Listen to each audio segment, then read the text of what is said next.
Saio hau Nafarroako gobernuak diruz lagundu du.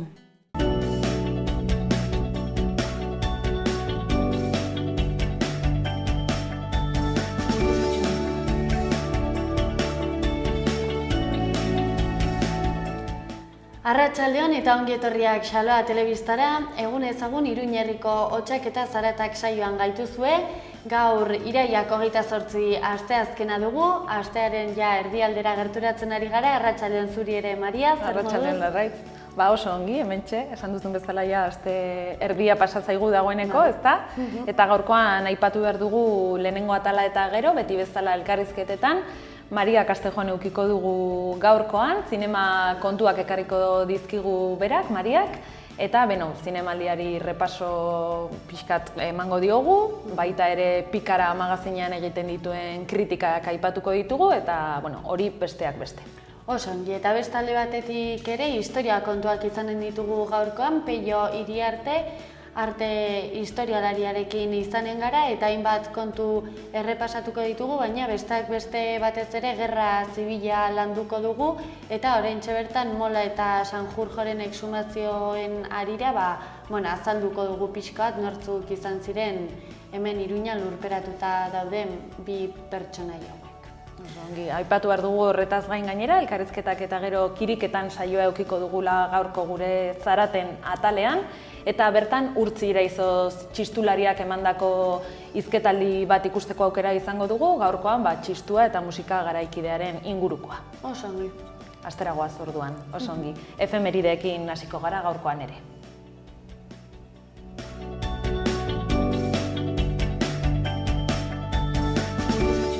Goazen eguneko efemerideekin astera.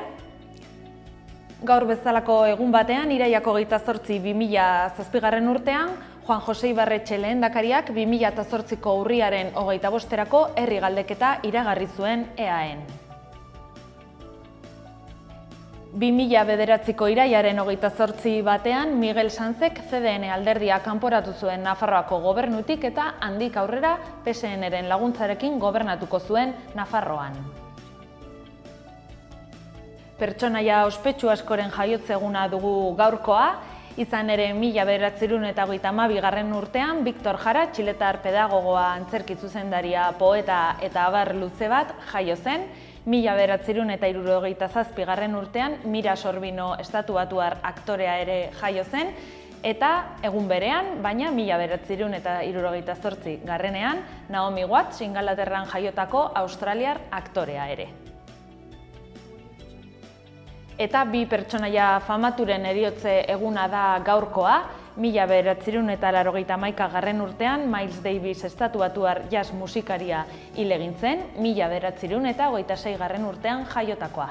Eta 2003an Elia Kazan, greziar jatorriko estatubatuar zinemagilea hil egin zen ere. Eta efemerideak eta gero, goazen orain eguneko lerroburu nagusiak zeintzuk diren ezagutzera, Aitziber Iturriaren eskutik. Arratsaldeon Maria, arratsaldeon Larraitz, bai, hauexe dira gaurko egunak utzizkigun lerroburu nagusiak.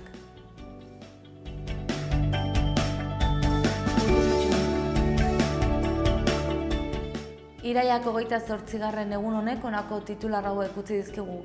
3. gradua ukatu diote Nagore Lafajeren hiltzaileari. Bertzalde, poliziak eta haren aldeko pintaketei buruzko txostena eman dio fiskaltzari. Bardean gaur ere ekintza militarrak egiten ari dira. 1936an fusilatutakoak omendu dituzte. Bertzalde, eskaintza zabalena egingo du aurtengo udazkenean Udako Euskal Unibertsitateak Nafarroan. Albisteekin jarraituz, Euskal Herriko Nekazarien Elkartasuna sindikatuak 6. kongresua egingo du larunbat honetan. Bihar ortzeguna Zaldi Hazienda feria eginen da Agustindarren industrialdean. Eta gaurko albisteekin bukatzeko Atortxu Rock jaialdia abenduaren 17an ospatuko da Atarrabian.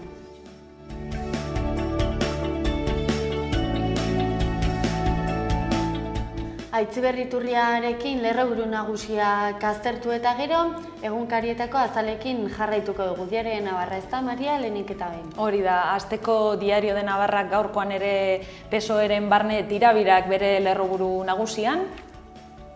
Susana Díazek aurre egin dio Sánchezi PSOEren kontrolagatik, Andaluziako presidenteak esan duenez, partiduaren buru edo buztan izateko prest dago bera, eta bai kritikoak eta bai Sánchezen aldekoak batzorde federalean aurrez aurre jartzeko prestatzen ari dira. Argazki nagusian jarraitzeko aurreko egunean Carlos Hirugarrenaren etorbidean bizikleta batek harrapatu zuen 3 urteko neskatoa eta bere ama agertzen zaizkigu. Amaren hitzak jasotzen dira gaurkoan Diario de Navarran, esan duenez nire alaba harrapatu zuen txirrindularia mobilarekin zijoan eta bizikletek eta oinezkoek espaloi beretik ibiltzearen komenigarritasuna zalantzan jartzen du. Diario de Navarra alde batera utzita jarrai dezagun Diario Noticias egunkariko azalarekin, lerroburu nagusian politika eta espioitza kontuak ditugu gaurko protagonista nagusiak, izan ere batzorde batek Fernández Díaz, oraintxe bertan ministroa dena, alderdi subiranoen espioitza egiteagatik ikertuko du. Zilegitasun gabeko segurtasun indarrak erabiltzearena argitzen saiatuko dira ikerketa honen bidez. Eta honekin batera ere, informazio gehiago zabaltzen dute titular txikiago batean, izan ere epaileak PP alderdia prozesatuko du Barcenasen ordenagailuengatik. Hori lerroburu nagusiari dagokionez, aurko argazki nagusian arte kontuak dauzkagu Diario de Noticias egunkarian, luxuzko firmak Nafarroako Unibertsitateko museoan. Txillida, Txagal edota Soroiaren obrak egonen dire ikusgai museo honetan eta irudian kuadro bat ikusi dezakegu bi ikuslerekin batera. Kolonbiako bake prozesua gaurko gararen argazki nagusian. Ekitaldi hunkigarria izan zen atzokoa, Santosek eta Timotxenkok ituna sinatu eta lerroburuan irakur daitekeen bezala, Kolonbia emozionatua eta munduak txalotu egin du atzoko ebazpena. Juan Manuel Santos Kolonbiako presidentearen Malkoek eta Farkeko buru Timo León Jimenezen zoriontasunak Kolonbiako bake prozesuaren sinadura izan ziren atzo Cartagena de Indiasen. Inspirazio iturri izan beharko zuela adierazi zuen Nazio Batuen erakundeko buruak atzokoan esan bezala Cartagena de Indiasen. Hor ikusgai ditugu irudi bakarra. Eta bukatzeko PNVk begikeinuak egiten dizkio PSeri dagoeneko eta Euskal Herria Bildurekin distantzia gehiago azpimarratu du. Ortuzarrek gonbidapena baino gehiago desafioa ikusten du Otegiren eskaintzan. Berria egunkariarekin jarraitu, hemen ere Kolonbiako bake ituna protagonista nagusia azalean, lerroburu eta argazki nagusi horrek horixe da gaurkoan ekarri diguna azalera, herritarrek izenpetzea falta da orain, honelaxe izendatu dute lerroburu nagusi hori Berria egunkarian, eta honekin batera aipatzen dute simbolikotik eta hunkigarritik asko izan zuela ekitaldi horrek sinatu zuten momentu horretan Santosek eta Timotxenkok bake itun hori. Hori lerroburu nagusiari dagokionez, beko aldean beste argazki batean ere Euskal Herriko kontuak ikusi ditzakegu, Kereia Otaegiren hiltzaileen aurka, Mikel Elortza familiaren abokatua eta Eneko Etxeberria Azpeitiako alkatea ikusi ditzakegu kereia aurkezten, eta bertan aipatzen digute frankismoko azken fusilatzaileen auzia ikertzeko eta erantzuleak auzipetzeko kereia kriminal bat aurkeztu dutela Angel Otaegiren familiakoek. Eta Euskal Herria Irratiko agerkaria gaurkoan bukatzeko, 4 albiste nabarmenduko ditugu gaurkoan, alde batetik komunitate artistikoarekin parte hartze jardunaldiak egiten ari da Uarte Zentroa, eta bestetik birgogoratuko dugu Zaldi Hazienda Feria eginen dutela ostegunean Agustindarren industrialdean, San Miguel eguna dela eta Iruñeko udalak ekimen hau antolatu du, eta bertan egongo dira goizeko 7:00 arratsaldeko 3:00. Oso ongi Maria, eta bukatzeko beste 2 albista azpimarratuko ditugu agerkarian, batetik Txiki eta Otaegiri omenaldia egin zietela Iruñeko udalplazan, eta beste alde batetik dagoeneko badakigula Atortxurrok jaialdiaren data, abenduaren 17an izanen da, eta Atarrabian, egingo dute. Aurrerago jakinen dugu nortzu diren karteleko protagonista. Hori da.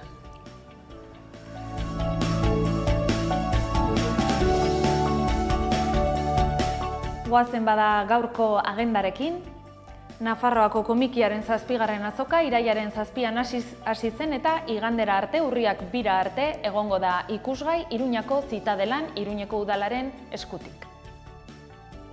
Eta zentraleko kale kontzertuak ostiral honetan amaituko dira. Musika entzungai beraz abuztuan hasi eta ostiral honetan bukatzen diren kale kontzertuetan, ostiralak 30, arratsaldeko 8etan, 1-2-3 jazz hirukotea.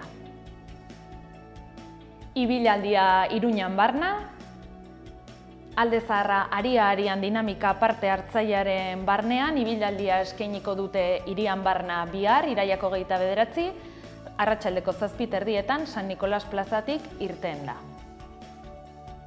Erakusketa Iruñeko gotorlekuan, Peru Viaje al Sol, Juan Manuel Castro Prietoren eskutik, irailaren 23an inauguratu zen eta urriaren 30 arte ikusgai egongo da Iruñeko Zitadelan esan bezala.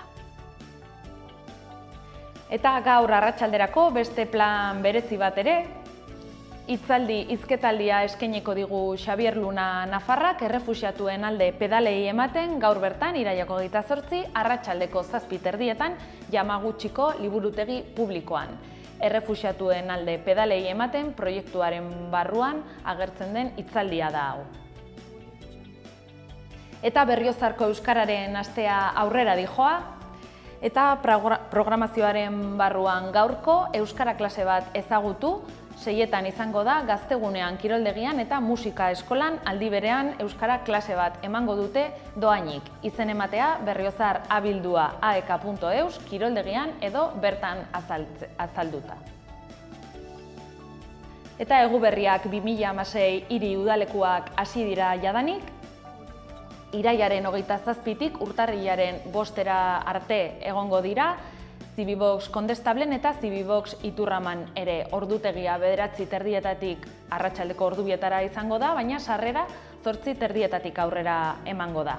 51 euro balio du asteak eta 14 euro egunak. 4 eta 11 urte bitarteko umeei zuzendutako ekimena da hau eta inskripzioa irailaren 12tik urtarrilaren 2 arte egiten ahal da. Informazio gehiago udaletxeko weborrian. Agenda errepasatu eta gero, goazen orain Larraitzekin eta udalerrietako albisteekin.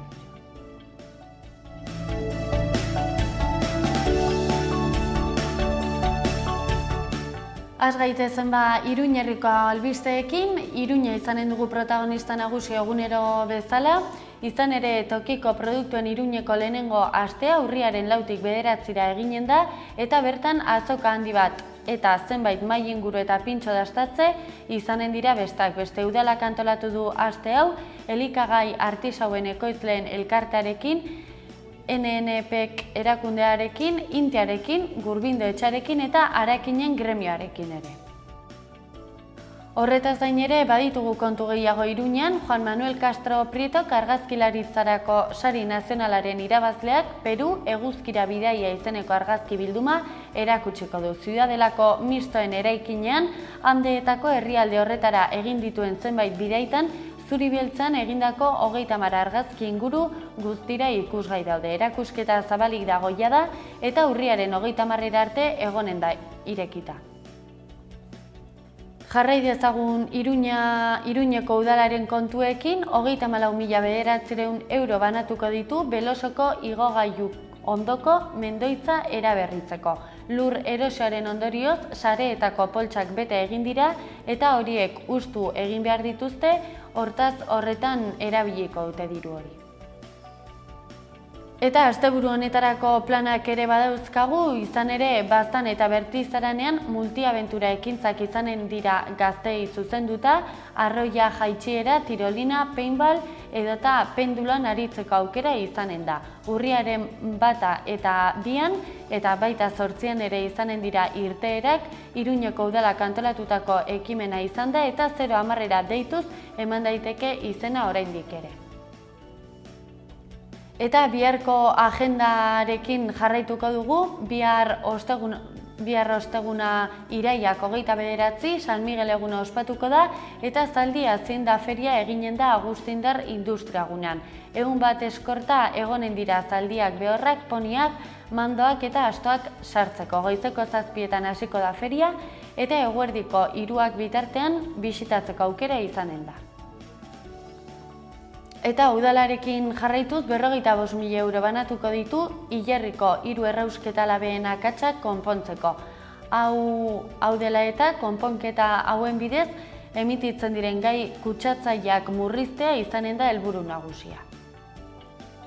Eta biharko ere hitzordu berezi bat badago Kondestable jauregian, kontaera erotikoak izanen dira euskaraz, Maialen Diaz aktorea eta Miriam Ualde piano jolea izanen dira protagonista. Plazerra gurea da, obra horretan sarrera doakoa izango da, eta ordua arratsaldeko 7:30. Iruñarekin bukatzeko, Joseba Siron alkatea atzo Saharako ministro berriarekin bildu egin zen, kooperazioa bultzatzeko asmoarekin egindako bilera izan zen atzokoa, eta aipatu beharra dugu Saharako ministroak kontaktu desberdinekin erronda egiten ari dela harremanak sendotzeko. Iruña alde batera utzita joan gaitezen oraingoan Eguesibarreko albisteekin. Irailaren 7tik aurrera herritarrendako arreta bulegoak eskumena izanen du bizikletak erregistran balioztatzeko eta bizirregistro zerbitzuan alta ematen duten auzokidei markatzeko kitak emanen dizkie. Bizirregistro sistema informatiko nazionala da bizikletak erregistratzeko sortua. Bizikleten aldeko hirien sarearena da eta trafikoko zuzendaritza nagusiak eta udalek parte hartzen dute sistema honetan. Eguesibarretik asko mugitu gabe ondarez materialaren aurkezpena izan zuten irailaren 22an udalari eskainitako ekitaldi batean. 2013az geroztik udala Nafarroako Unibertsitate Publikoarekin lankidetzan ari da Eguesibarko ondare inmateriala biltzeko. Labrit Multimedia enpresak egin ditu lan horiek, NUPek Nafarroako ahozko ondare inmaterialaren artxibategia aitzinatu duen proiektuaren barnean. Eta Eguesibarko udalarekin jarraituz, turismo estrategiaren plana abiatu egin dute. Udala Aldez aurreko azterketak abiatu ditu turismo estrategiaren plana garatzeko, eta gisa honetako plane hauei esker ondarezko baliabideak zaindu eta balioan jartzen dira. Eta gainera, herrietako ekonomiari eta kultur jarduerari eutsi eta berpizten saiatuko dira horrelako kanpainen bidez. Jarrai dezagun Etxauri ibarraldean, kultura eta kirol jarduerak 2016ko urri eta 2017ko maiatza bitartean eginen dira eta besteak beste hainbat eta hainbat jardueren artean aurten zumba talde berria sortuko dute Etxaurin eta batukada hastapenei buruzko tailerra ere sortuko dute. Eta Etxauri ibarralde batera utzita jarrai dezagun bukatzeko Ezkabarterekin, hemen ere musika eskolarako diru laguntzak izanen dituzte, 2016-2017 ikasturtean musika eskoletan ikasten duten Ibarreko ikasleentzat izanen dira diru laguntza deialdi hauek.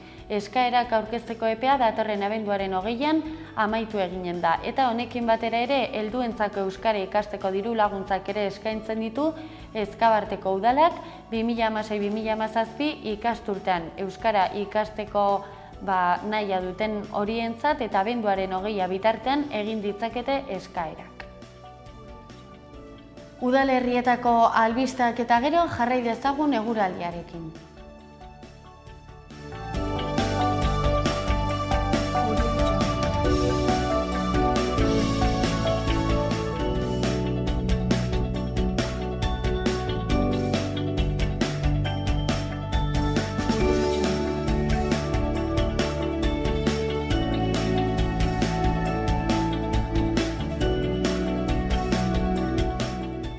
Lanbroaz eta lainoaz inguraturik esnatu gara Iruñ herrian, goizean zehar hodei batzuk besterik ez dira agertuko zeruan, baina arratsalderako oskarbi geratuko da.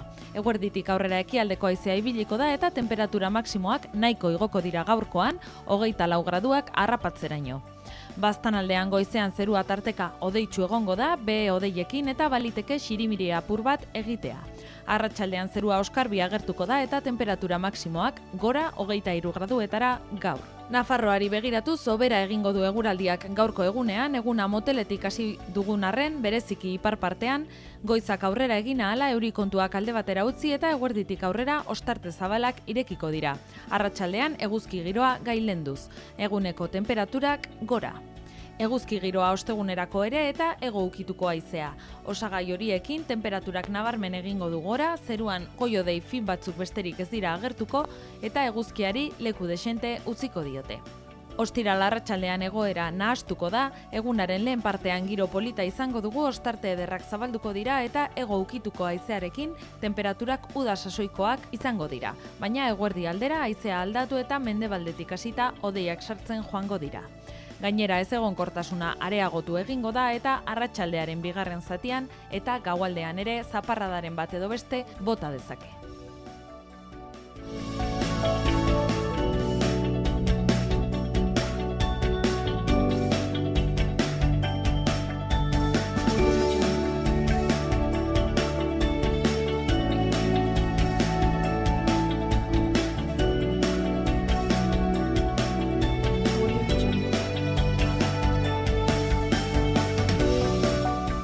Eguraldia jakin dugu, beraz, egunero bezala elkarrizketen tartea irekiko dugu oraingoan, ez da, Maria, zer duzu gaurko?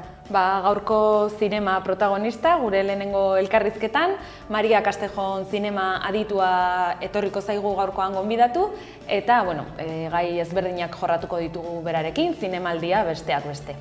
Osongi, eta bestalde batetik ere, lehenago aurreratu dugun moduan, gaurkan historia kontuak izanen ditugu mintzagai, Peio Iriarte historialariarekin hizketan egonen gara hainbat gairen inguruan, baina batez ere gerra zibila eta azken aste hauetan prentsan hainbeste agertzen ari diren Mola eta Sanjurjoren inguruan ere hitz eginen dugu, baina hori pixka bat beranduxago izanen da. Hori da, eta ja programa bukatzeko azkeneko saioan, Zaraten atal horretan, kiriketan eukiko dugu gaurkoan, eta gaur Urtzi Iraizoz musikaria, txistularia ageri zaigu, berak emandako hitzaldi batean, txistuaren eta musika garaikidearen ingurukoa izango da. Oso ongi ba.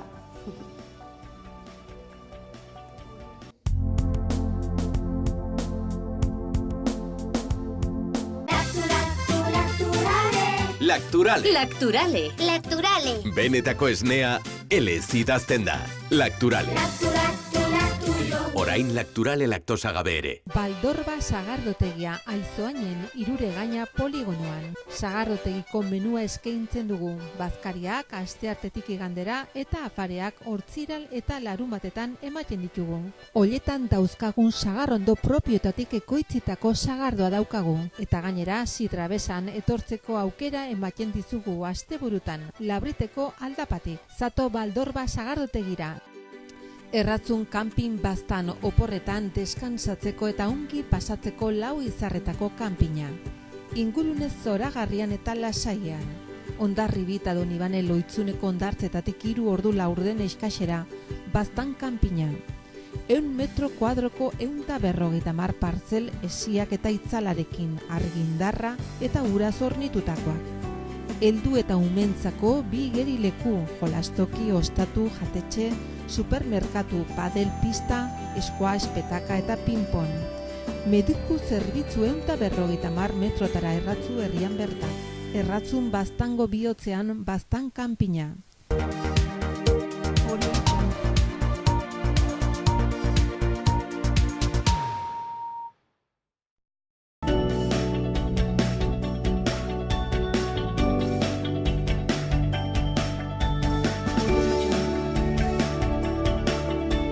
Eta lehen aipatu dugun bezala, gure gaurko lehenengo elkarrizketa oso elkarrizketa interesgarria izango da, zinema kontuak dauzkagu gaurkoan mintzagai, eta honi buruz hitz egiteko, Maria Castejon gonbidatu dugu gaurkoan Xaloara. Arratsaldeon, Maria? Arratsaldeon, Maria. Bueno, ez da zure lehenengo aldia, Xaloan? Ez, bigarrena. Hori da, denbora pasa da, eta uda pasa da, gauza pila pasa dira zinema kontuetan, ezta? Bai. Azkenekoa aipatu behar, irailaren 16tik 24 Donostiako zinemaldia, oso zita garrantzitsua, ez, guretzat. Konta iguzu, bertan egon zinen lanean, zer egin duzu oraingo zinemaldian? Duela 4 urte hasi nintzen zinemaldiara joaten, ez, eta pelikulak ikusten gero pikara magazinen kritikak idazteko, eta oso aste polita da, oso nekagarria, baina, daukasun kansantzioa oso ondo eramaten da, ez, eta, oraindik prozesatzen nabil, pelikula guztia, zeren ikusten dituzu, lau egunean 12 pelikula, ez, eta nahiko gogorra da. Aurten, sekzio ofiziala ez zait asko gustatu, nik uste dut ez eukala kalitate handiri, baina, pelikula asko daude, eta sekzio atal asko daude, eta beti gauza garrantzitsuak, interesgarriak, eta, klaro, beste modu batez, ikusi ez genituzken filmeak, ez, klaro, zeren, gero nahiko zaila da zinemalean ikusten diren pelikulak distribuitzea, ez, oso, eta gainera hor dago ambientio bat oso polita. Donostiak daukan, bere zinemaldiarekin daukan erlazioa oso polita da. Beti jendez gainezka, gero euria, baina bestalde batetik baita oso egun honak, eta sekulako giroa, ez, ikusten da, eta oso aste polita da. Pelikula pila bat ikusi dituzu, lehen ere komentatu didazu, ez? Eguna osongi aprobetxatzen zenuela, ez? Guztia, bai. Eta, lurralde askotako pelikulak, ez? Txekiarrak, behar bada orain ez ditugu gogoratzen izenak eta aktoreak eta bar, baina hola, nabarmenduko zenuken pelikularen bat?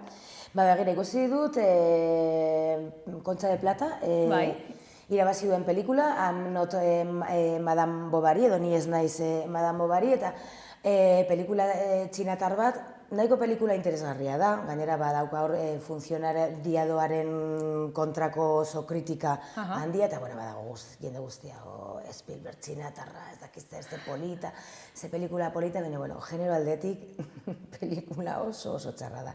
Misoginia izugarria dago pelikulan, nola egin daitezke urte honetan, eta gainera hain sari garrantzitsuarekin, oraindik, emakume gaiztoak, emakumeak beti sufritzen, badagor bortxaketa bat jendea barrez hor kursalean, orduan,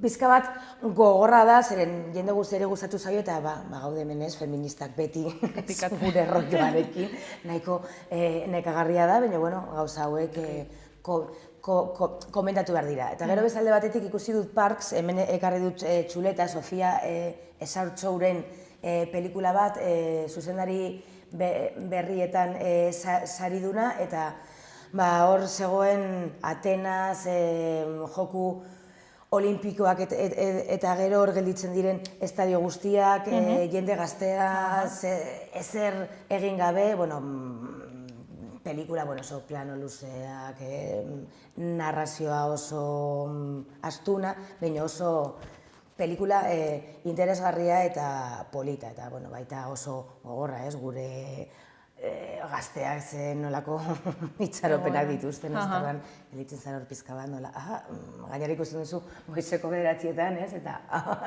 mesedez, ez? Kostatzen da pixka bat, ez, nolako gaia. Park salde batetik, interesgarria, azken finean.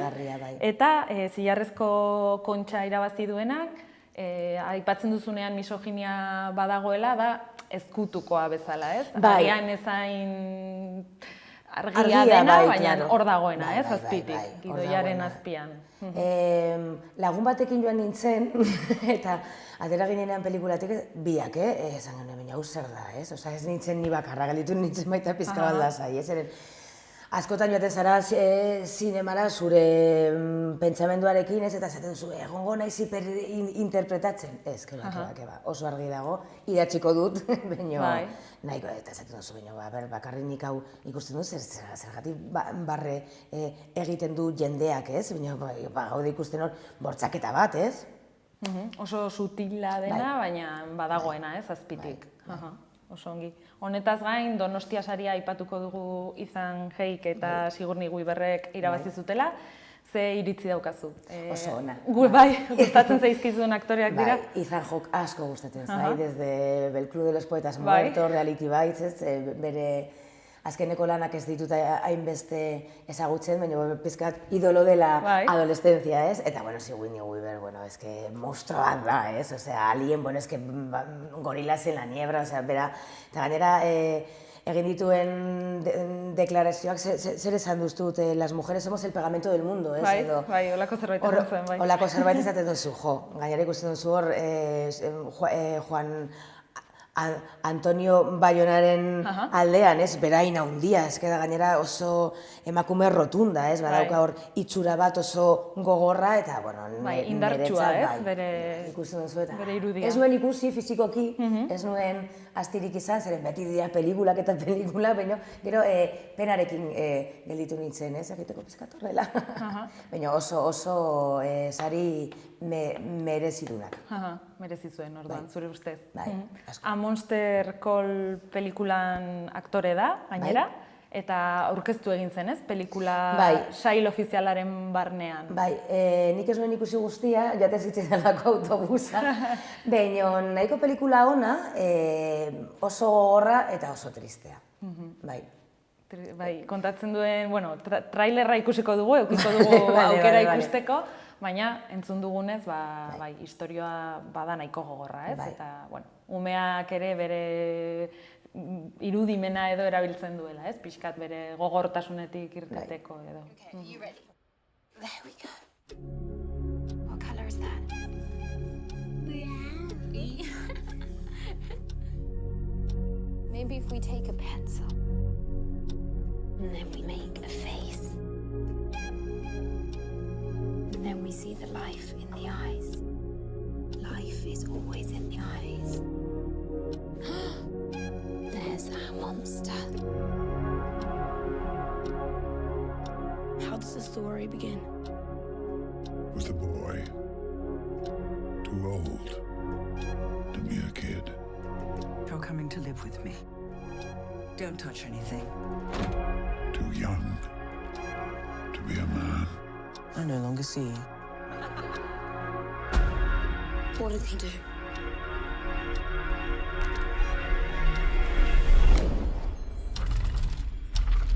He called for a monster. Whoa, indeed. I know everything about you. The truth that you hide. The truth you dream. I'm sorry you have to face this, but you have to be brave. Do you understand? What shall I destroy next? Break the windows! Break them yourself. It's okay that you're angry. I'm angry too. And if you need to break things, by God, you break them.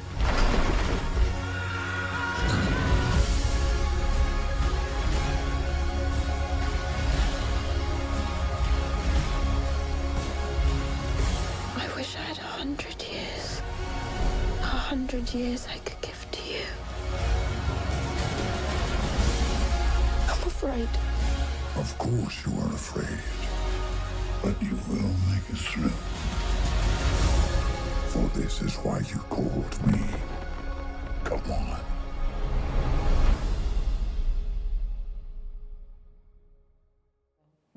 Oso polita eta gero, klaro, ikusten duzu horrelako pelikula bat zinemaldian, eta zen duzu, aize ondo, ze erlajazioa. Uste dut, ostiral honetan, bueno, estreinaldien artean estreinatuko dela, ez dakit ziur, egia esan, baina astero estreinatzen direnez, uste dut ja tokatzen zaiola. Gomendatzen duzu, orduan. Bai. Umeekin joateko ere? Ez dakit, umeekin ez dakit. Nik nire alaba ez dut zinemara eramango pelikula hau ikusteko. Baina, klaro, hori... Hori da zure iritzia, ez? Hori da nire. Baina, bueno, bestalde batetik, umeentzako pelikula bat da baita, baina eske oso tristea. Bai. Hori ja, segun zer, bueno, gustuen arabera ere, ez? Batzukoa zinemara negar egitera. Klinez eta gelitzen zara como nueva, bai, orduan bai. Oso ongi, aipatu duzu Pikara magazinen zinemaldiko pelikulen kritika egingo duzula. Bai. Noiz argitaratuko da hurrengo alea? Ez dakit, bueno, interneten dagoenez, espero dut hurrengo asterako, astelena edo asteartean ja argitalatzea. A ber, posible den nire partetik baita, Zere gero pelikula asko dira eta, bueno, moldatu behar da pizka bat gauza. Oso ongi. Eta honetaz gain, udako estreinaldi batzuk ere ikusi dituzu, ez? Azkenaldian. Zeintzuk adibidez, gomendatuko zenituzke? Bueno, ikusi dut Malas Madres, gomendatu ez dakit, ez? Joate zara, bueno, tituloa bera, ez? Osea, Malas Madres, zer da izan ama gaizto bat, ez? Eta, bueno, hor dago oso joku perversoa, ez? Alde batetik nola suposatzen da pelikula honen bidez liberatu daitekela pizka bat maternitatearen inguruan dagoen diskurso guztia, baina bestaletik esaten duzu, baina zer dira ama gaiztoak, mozkortzen direnak pizka bat eta musukatzen direnak beste emakume batekin. Azkenean agian pixkat sinplea geratzen da? Bai, oso mezu perversoa da nire ustez. Bezalde batetik, oso pelikula divertigarria da, ez? Eta ikusten duzunean hor zenba gauzak egin behar ditugun, lan egiteko, umeak ondo edukitzeko, eskolara joateko gero oso divertigarria da, zeren badago hor ama talde bat, las que militan, ez?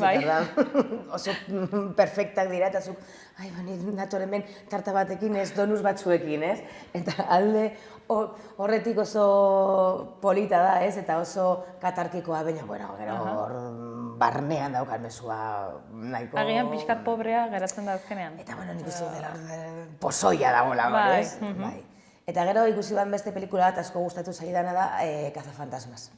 Emakumeen pelikula hori, ez? Cazafantasma, baina emakumeak. Bai, ez da titulatzen Las Cazafantasmas, bakarrik Cazafantasmas, baina oso ondo dago zeren, osea, emakume zientifikoak, emakumeak dira mundua salbatzen dutenak, eta oso pelikula ona da, oso, bueno, sin más pretensiones, baina entretenitzeko pelikula bat da, eta oso ondo dago. Kritika asko eduki zituen, eh? Bai, baina, klaro, emakumeak zirelako, batzuk ez zaukatelako gorputz normatiboa, badago baita emakume bat beltza, eta, osea, zer zaudete egiten, ez? 80 hamarkadako klasiko bat, eta batean emakumeak, osea, deke baiz, ez? Eta, bueno, klaro, hori da machismo puro eta oso gogorra, ez? Argi eta garbi gainera, ez? Pelikula oso ondo dago. Eta hau bai, umeekin ikusteko, bai, oso ona da, bai. Malas Madres agian ez, ez? Hori lagunen artean ikusteko. Agian bai, agian nope lagunen artean, bai. Oso ongi. Honetaz gain, Maria, aipatu didazu ere, filmotekan ikastaro batekin zabiltzala. Bai. Uste dut gaur bertan bukatzen dela? Bai, gaur bukatzen da, arratsaldeko 8etan. Hola ez da sola ikusiko dugu. Egon gara iraileko asteazken guztietan, saio batekin, Más Fotogramasen inguruan, Más Fotogramas de Género nire bigarren liburua da, eta, bueno, egin dugu selekzio nahiko interesgarria, eta, bueno, gaur bukatzen da, eta, bueno, gainera nahiko ondo atera da, jendea etorri da, iraila oso hilabete txarra da, zeren edo egiten dugu txasko eta ez dituzu gogoak kalera irtetzeko edo oso ona egiten du eta terraza batean egon zaitezke, ez? Baina, bueno, nahiko balorazioa egiten dut eta, bueno, ea gaur nola bukatzen den eta, bueno, ea animatzen den jendea pelikula ikustera. Pelikulak ja baditu urte batzuk, ez? Hola ez da sola, baina... Baina... 21 urte, bai. Baina oso pelikula interesgarria da, ez? Eta divertigarria. A ber, pizkat hortera gelditzen dau komentatza, baina oso freska da. Bai. Pelikula oso freska. Izan zen bere garaian eta orain baita. Aktore onak, ez? Dauzka, emakumeak eta... Bai, Kandela Peña eta Silke. Oso ongi, hemendik gonbidatzen dugu mundu guztia, ez? Gaur arratsaldeko 8etan filmotekara. Oso ongi, honetaz gain ere proiekturen batean zaude orain, edo zer duzu hemendik aurrera ikasturte honetarako? Ea ze gauzak ateratzen diren, baina urrengo astean, urriak 6ean, hasten da Historia de mujeres claves para entender la actualidad izeneko kurtso bat. Da, ostegun batean bai eta urrengo ostegunean ez, osea, 15 egunero barkatu.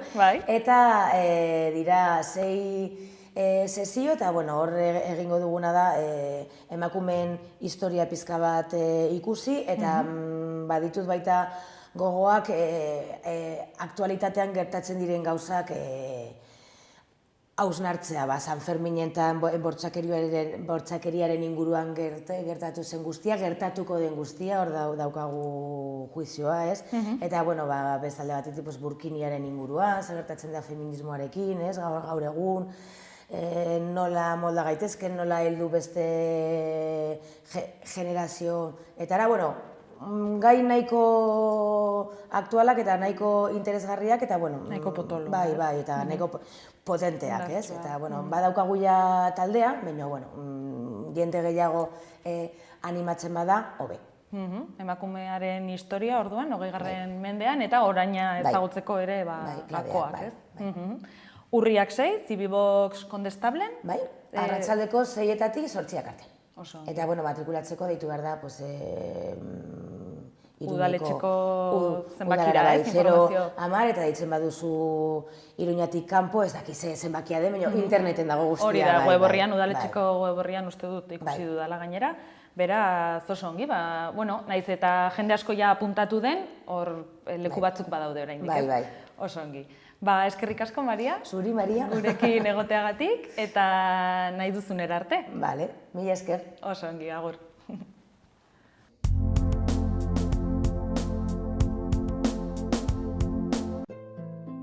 Almandozen Beola jatetxea. Beheko jangelan menua eta karta jateko aukera. Goiko solairuan ospakizun berezietarako jangela. Ezkontzak, jaunartzeak, bataioak, talden bazkari eta afareak. Kalitatezko sukaldaritza. Hau dena etxetik hurbil. Almandoz, Baztanen.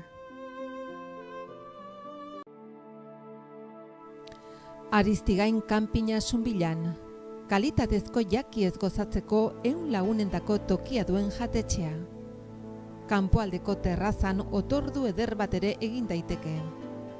Pintxoak, bokatak, razioak, plater kombinatuak, menua eta karta aukeran. Mobil homak, bungalobak, jolas parkea.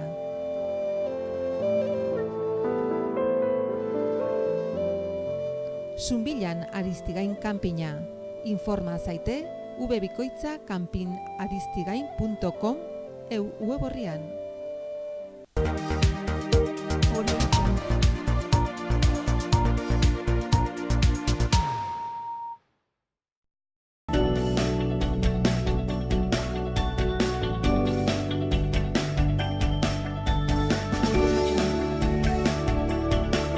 Eta gaurkoan historia kontuak izanen ditugu mintzagai, horretarako Peio Iriarte arte historialaria hementxe daukagu, ongi etorri xala telebistara. Mila esker.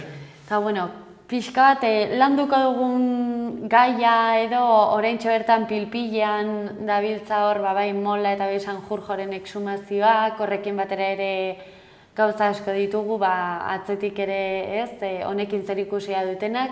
Pixkat hasteko igual ongiru itzen bale mazaizu, 80. urte hurrena betetzen da aurten Espainiako Gerra Zibilaren estatu kolpea eman zenetik. Zenolako testu ingurua zegoen duela 80 urte? Hau guztia gertatu zenean eta hasi zenean. Bueno, ez oso politak erran.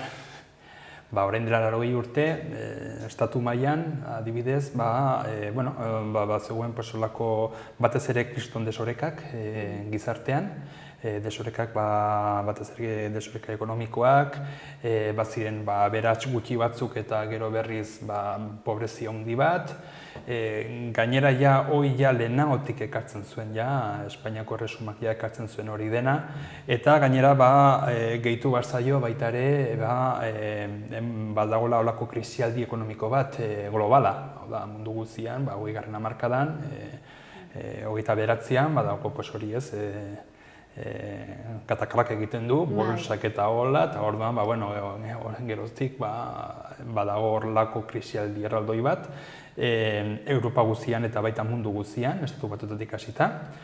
Eta orduan, justo garai horietan, Bigarren Republika daukagu. Bigarren Republika, ja 1930an sortzen da, apirilaren 14an, badaude hauteskunde batzuk, eta hauteskunde horietan errepublikarrak irabazten dute, eta naiz eta ez dira hauteskunde orokorrak, baizik eta dira, municipalak dira, baina horrekin ja, nolabait ere, Alfonso XIIIak ikusten du, ez daukala bere herriaren babesa, eta erabakitzen du hemendik ospe egitea. Eta joaten da, gaina kontutan izan behar dugu baita ere, urte batzu lehenago, hor zegoen baita ere Primo de Riveraren diktadura, eta, egia erran, garai hortan, estatua arras gaizki zegoen, hau da, zegoen olako arazo endemiko batzuk, konponbide zailak zituztenak, alde batetik aipatu dute ez, nola, zegoen olako desoreka, gizarte mailan desoreka nahiko handiak, ziren terrateniente gutxi batzuk aberatsak zirenak eta lur pila bat zituztenak, gainera batez ere Espainiako hegoaldea, baina iaia dena, nekazaritzatik bizi ziren, baina nahiko modu primitiboa, ez? Azken finean, jabeak 4 jabe ziren, 4 jabe hauek ja bazuten bere dirua, bazaukaten bere aberastasuna, bere patrimonioa, ez zuten ere jauze aldatu nahi. Berez, berazpian ziren eta pertsona guzti horiek nahiko modu latzan bizi ziren. Eta gero berriz daukagu batez ere Katalunian eta baita Euskal Herrian, baitugu olako hiri batzuk industrialak, eta hor badaukagu burgesia bat, eta burgesia hau gainera ja, nolabait ere, erabat dira, dira nazionalismoaren sortzaileak, eta orduan baitugu bi foko nazionalista garrantzitsuak, bat Katalunian, bat bestia berriz Bizkaian, hasten dena, baina gero Bizkaitik baita ere edatzen da Gipuzkoa, Araba eta baita Nafarroan ere. Orduan, egoera nahiko latza, daukagu alde batetik. Porrusalda ederra, ez? Baina batez ere da desoreka, dago desoreka ekonomiko bat. Eta hoi noski, naiz eta gero, sortzen da Republika, orduan ja hasten dira jartzen nolabait ere demokraziaren oinarriak hasi dira sartzen eta horrela, baina hoi ez badago olako gizartean ez badago olako mahai bat orekatuta, hori argi da nonbaitetik lehertu behar duela. Eta kasu honetan lehertu zuen, ez behin baitzuik eta gainera bizpiru aldiz. Azken finean, kontutan izan eta nola errepublikanoak irabazi zuten, jakinta gainera nola zein darrak zakoen adibidez eliz katolikoak. Eta eliz katolikoak noski garai hortan ezkertiarra ez zen. Eta republikanoa ez da ere. Eta gainera baita ere, baitugu baita ere hor bezalderdire eskuineko alderdiak eta hola, zaukaten bere garrantzia, baina berez, errepublikanoak irabazi zuten. Hau da, nolabait ere, jendea bapatean, holako mugimendua sortzeko, mobilizatzeko, eta erregea, erditik entzeko, hor badaukagu, hor nolabait ere irudi bat zer gaizki zegoen egoera eta zen nola holako krisialdiak mugitu zuen jendea. Eta orduan, sortzen da Bigarren Errepublika. Bigarren Republika, pues bueno, baditu bere itzalargiak, ez? Azken finean, bai, ezkertiarrak ziren, bai, elkartzen dira, ez beti, baina ja gutxienez bi aldiz elkartzen dira, sozialistak, elkartzen dira baita ere republikanoak, anarkistak, eta, gero azkenian, izanen dena, Frente Popular. Eta, ideionak, arras ideionak, baina, kontutan izan eta nola oraindik ere daukagu desoreka hori, eta nola baziren herriak, baziren hainbat leku non, eta nolabait ere horko jendeak ikusten zuten, gehiegi aguantatu zutela, eta hasten dira, adibidez, elizak erretzen, edo adibidez kentzen dituzte apezak erditik, eta hasten dira kolektibizazio bat eta horrela, baino azkar eta ja modu iraultzaile batean, eta orduan berriz Madrildik ari dira, saiatzen ari dira hori kontrolpean edukitzen, baina ikusten dute hor badaudela. Eskuetatik eskapatzen ari zitzen. Ba, izataz, ez zen egun bateko kontu bat baizik, eta zen mendetako kontuak ziren. Eta orduan desoreka horiek eta orduan ordena elkartzen direan eta hola, azkenian noski sortzen dira olako... Bi bando. Bi bando eta batez ere olako errandezakegu olako egoera violentoak. Hoxe ez, Chaplin badu filma bat eta hartzen du, hoxe ez, iraultza bat da, noizbenka historia modernoak izaten dituen kontu batzuk. Nolaite, kontutan izan eta lehenagotik etortzen diren arazo hauek azkenean lehertzen dute eta lehertzen dute gainera normalian olako modu violento batean. Eta, orduan, hortxe daukagu Bigarren Errepublika, baina, kontutan izan behar da baita ere azken finean Bigarren Errepublika herritarrak erabaki zuten. Hau da, hauteskundeak egon ziren eta orduan Bigarren Errepublika atsegin ala ez izan zen herriak erabaki zuen zerbait. Hoxe da. Frankismoa ez bezala. Eta, beste batzuk berriz ez ziren ados.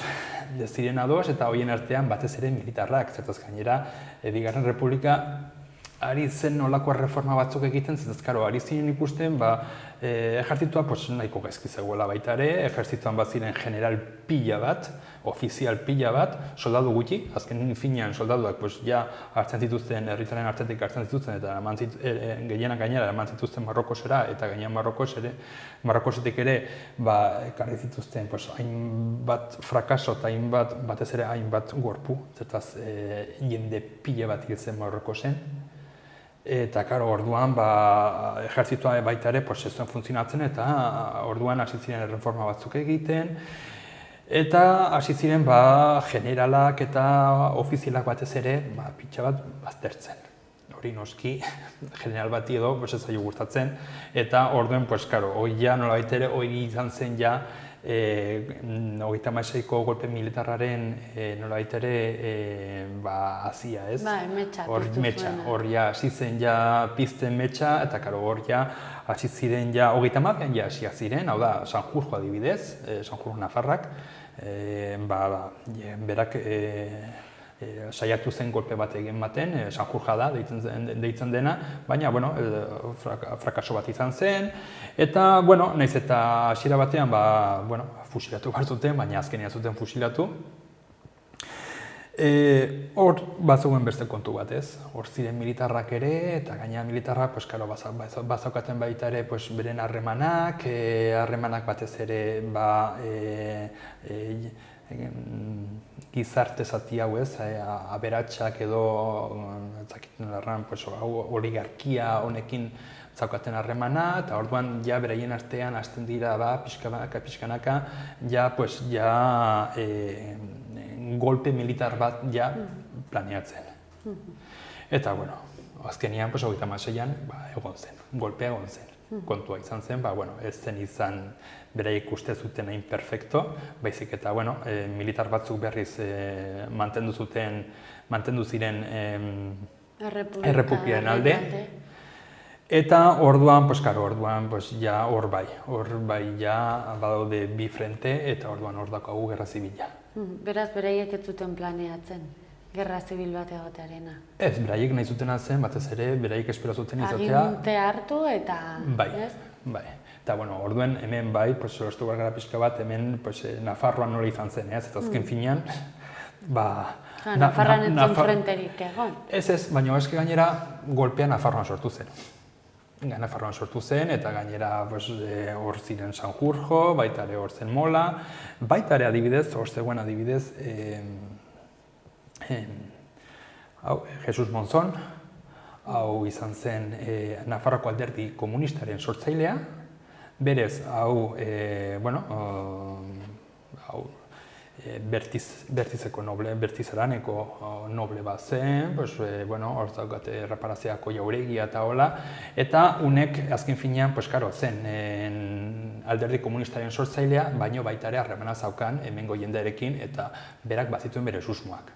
Beste kontu bada, berak nahiz eta behin eta berriro erran, Madriden erran, aizue, hemen egon behar da arazo bat, hemen nik ari nahiz gusten olako mugimendu batzuk eta berak ezagutzen zituen baita ere golpeak emazuten jendea ezagutzen zuen. Baina ez zioten kasurik egin. Eta orduan, hemen Nafarroan, hemen daukagu alde batetik Sanjurjo. Sanjurjo berriz, hau militarra noski, eta baita ere bere familia karlista zen. Karlismoa arrazoi komplikatua da. Karlismoa, eta holako mugimendu bat. Irautzailea, kontserbakorra.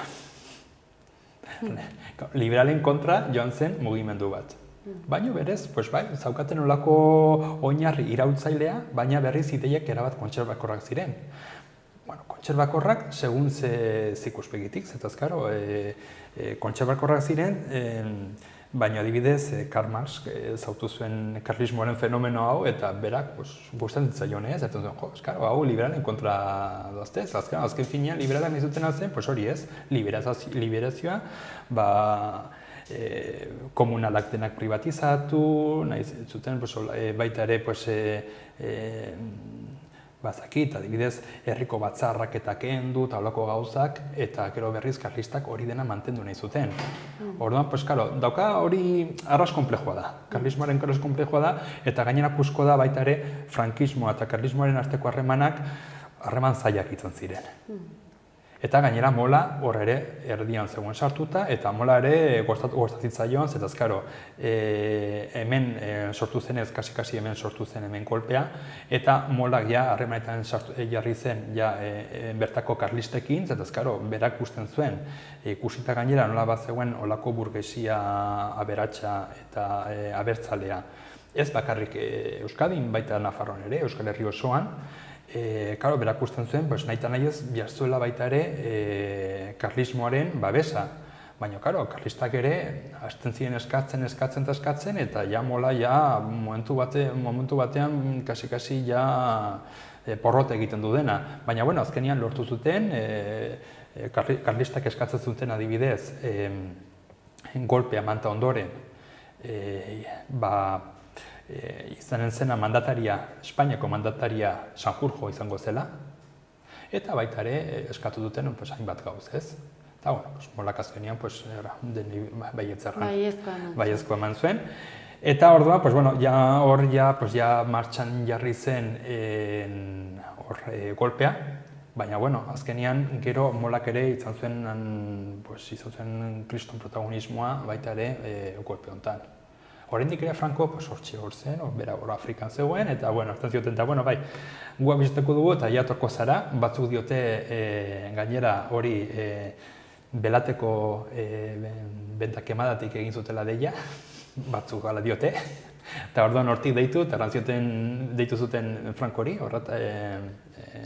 Afrikara, Markosera, eta izu, jazta, biher tortzen altzara. Eta, orduan, baina hasiera batean, Franco zen general bat, baina batez ere hemengo protagonistak, golpe honen protagonistak izan ziren Sanjurjo eta Mola. Eta gainera Mola, golpea, egona ziren golpe gehiago, hau da, estatuan, egona ziren, adibidez, Riego, manzuen golpe bat, Primo de Rivera, manzuen beste golpe bat, baina azkenian golpe hauek izaten ziren nahiko, lagun etxaien arteko kasi joko bat bezala. Hau da, bai, azkenean bazen jendia sufritzen zuena, baina, bueno, hoxe, geritzen zen, 4 lagun arteko gauz bat. Baina hau ja ez. Hau ja nolabait ere, 36an ematen den kolpea, hau ja da nolabait ere ja kolpe bat moderna, ja de manual. Gero Ego Ameriketan eta ikusi diren kolpeen antzeko zerbait. Hau da, ez zen bakarrik erditik kentzea politiko bat edo militar bat, baitik eta gainera hemen batez ere Nafarroan eragintzuten jende pile bat. Noski ezakit 3.000 lagun edo. Ez zen egon eta hemen bai funtzionatu zuen kolpea. Arrakasta izan zuen Nafarroan. Euskadin adibidez ez, Asturiasen ez dare, eta Madriden ez dare. Orduan, hor ja, hor ja, bai, hori izan zen gerra. Baina... Esan beharra dugu hemen, berez, Nafarroa kolpea ematen zutenen alde agertu zela, baina, argi dagoenez mundu guztia ez zegoen horren alde. Noski. Bestela ez zituzten hilko 3.000 pertsona baino gehiago. Noski ez, azken finean Nafarroan, Bigarren Republikan baita ere egon ziren jendezket tierraldeko partetik egon ziren mugimenduak, hau da, bai egon ziren kolektibizazioak, baita ere sortu ziren kooperatibak, eta hau batez ere Nafarroko hegoaldean. Nafarroko hegoaldean, ja nekazal eremua, berez baita ere hemen Iruñerrian batez ere Arrotxapean ere baita ere hor bazegoen industria bat, bazegoen baita leheno aipatu den pertsona jau, adibidez, Jesus Monzon, honek ere hasten da sortzen du Nafarroko alderdi komunista.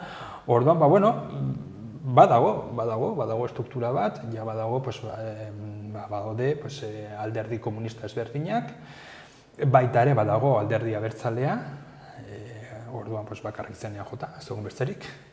Eta, noski, kolpe militar baten ondorioz, hauek denak desagertu behar dira eta berez desagertaren zituzten. Iruñeko udalak honen arira ez, oraintxe bertan aipatu ditugun, behin eta berriz aipatu ditugun Mola eta Sanjurjo, Iruñan daude lurperatuta, hauek ez duten denbora asko iraunez, Gerra Zibilak eztanda egin eta... Ez, orduan garai hortan badirudi egan egitean nahiko arriskutsu zela. Eta ez bakarrik Mola eta Sanjurjo, baizik eta, Frankoen nahi eta guzi, baita ere, hiruek hil ziren, hegazkin istripuetan. Eta ez, hiruek hegazkin bakarran jotzen ziren, baizik eta bakotxa bere hegazkinekin, eta hegazkin hauek, egon ziren gero teoria, konspirazioen teoriak eta hola, eta gaina kasualidad, pertsonai hauek desagertzean, batian potere guzia hartzen du, Frankok hartzen du potere guzia. Eta orduan, hor gelditzen dira, noait ere, heroiak edo martir bezalak, Sanjurjo eta Mola. Eta, noski, biak zaukaten harreman handia Nafarroarekin, Sanjurjo Iruñan sortua. Mola ez, Mola berriz gainean aski Kuban sortu zen, baina berak hemen zegoen, hemengo ejertzitoarekin, hemen iparraldean, Iruñan. Eta orduan, gero gerraostean erabakitzen dute biak hemen Iruñan lurperatzea. Eta lurperatzen dute, hor, Monumento los Caídos, liz handi hortan, horko kriptan. Eta beraz hor goraipatzen dira, bere bi gorpu horiek, eraikuntza horretan. Bai, erekin hori dauka, nahiko historia berexia dauka baita ere, ez? Printzipioz, erekin hori sortzen da, bigarren ensantzea egiten denean, Iruñan, 20. hamarkatik aintzin, horko harresiak bota eta ondoren, erabakitzen dute, ia posible den Iruña pixka bat handitzea dola, gaitxoa Iruña zegoen iaia itota, harresiez inguratuta. Ziren sartzen ja. Ez ziren sartzen, horreia ez ziren sartzen.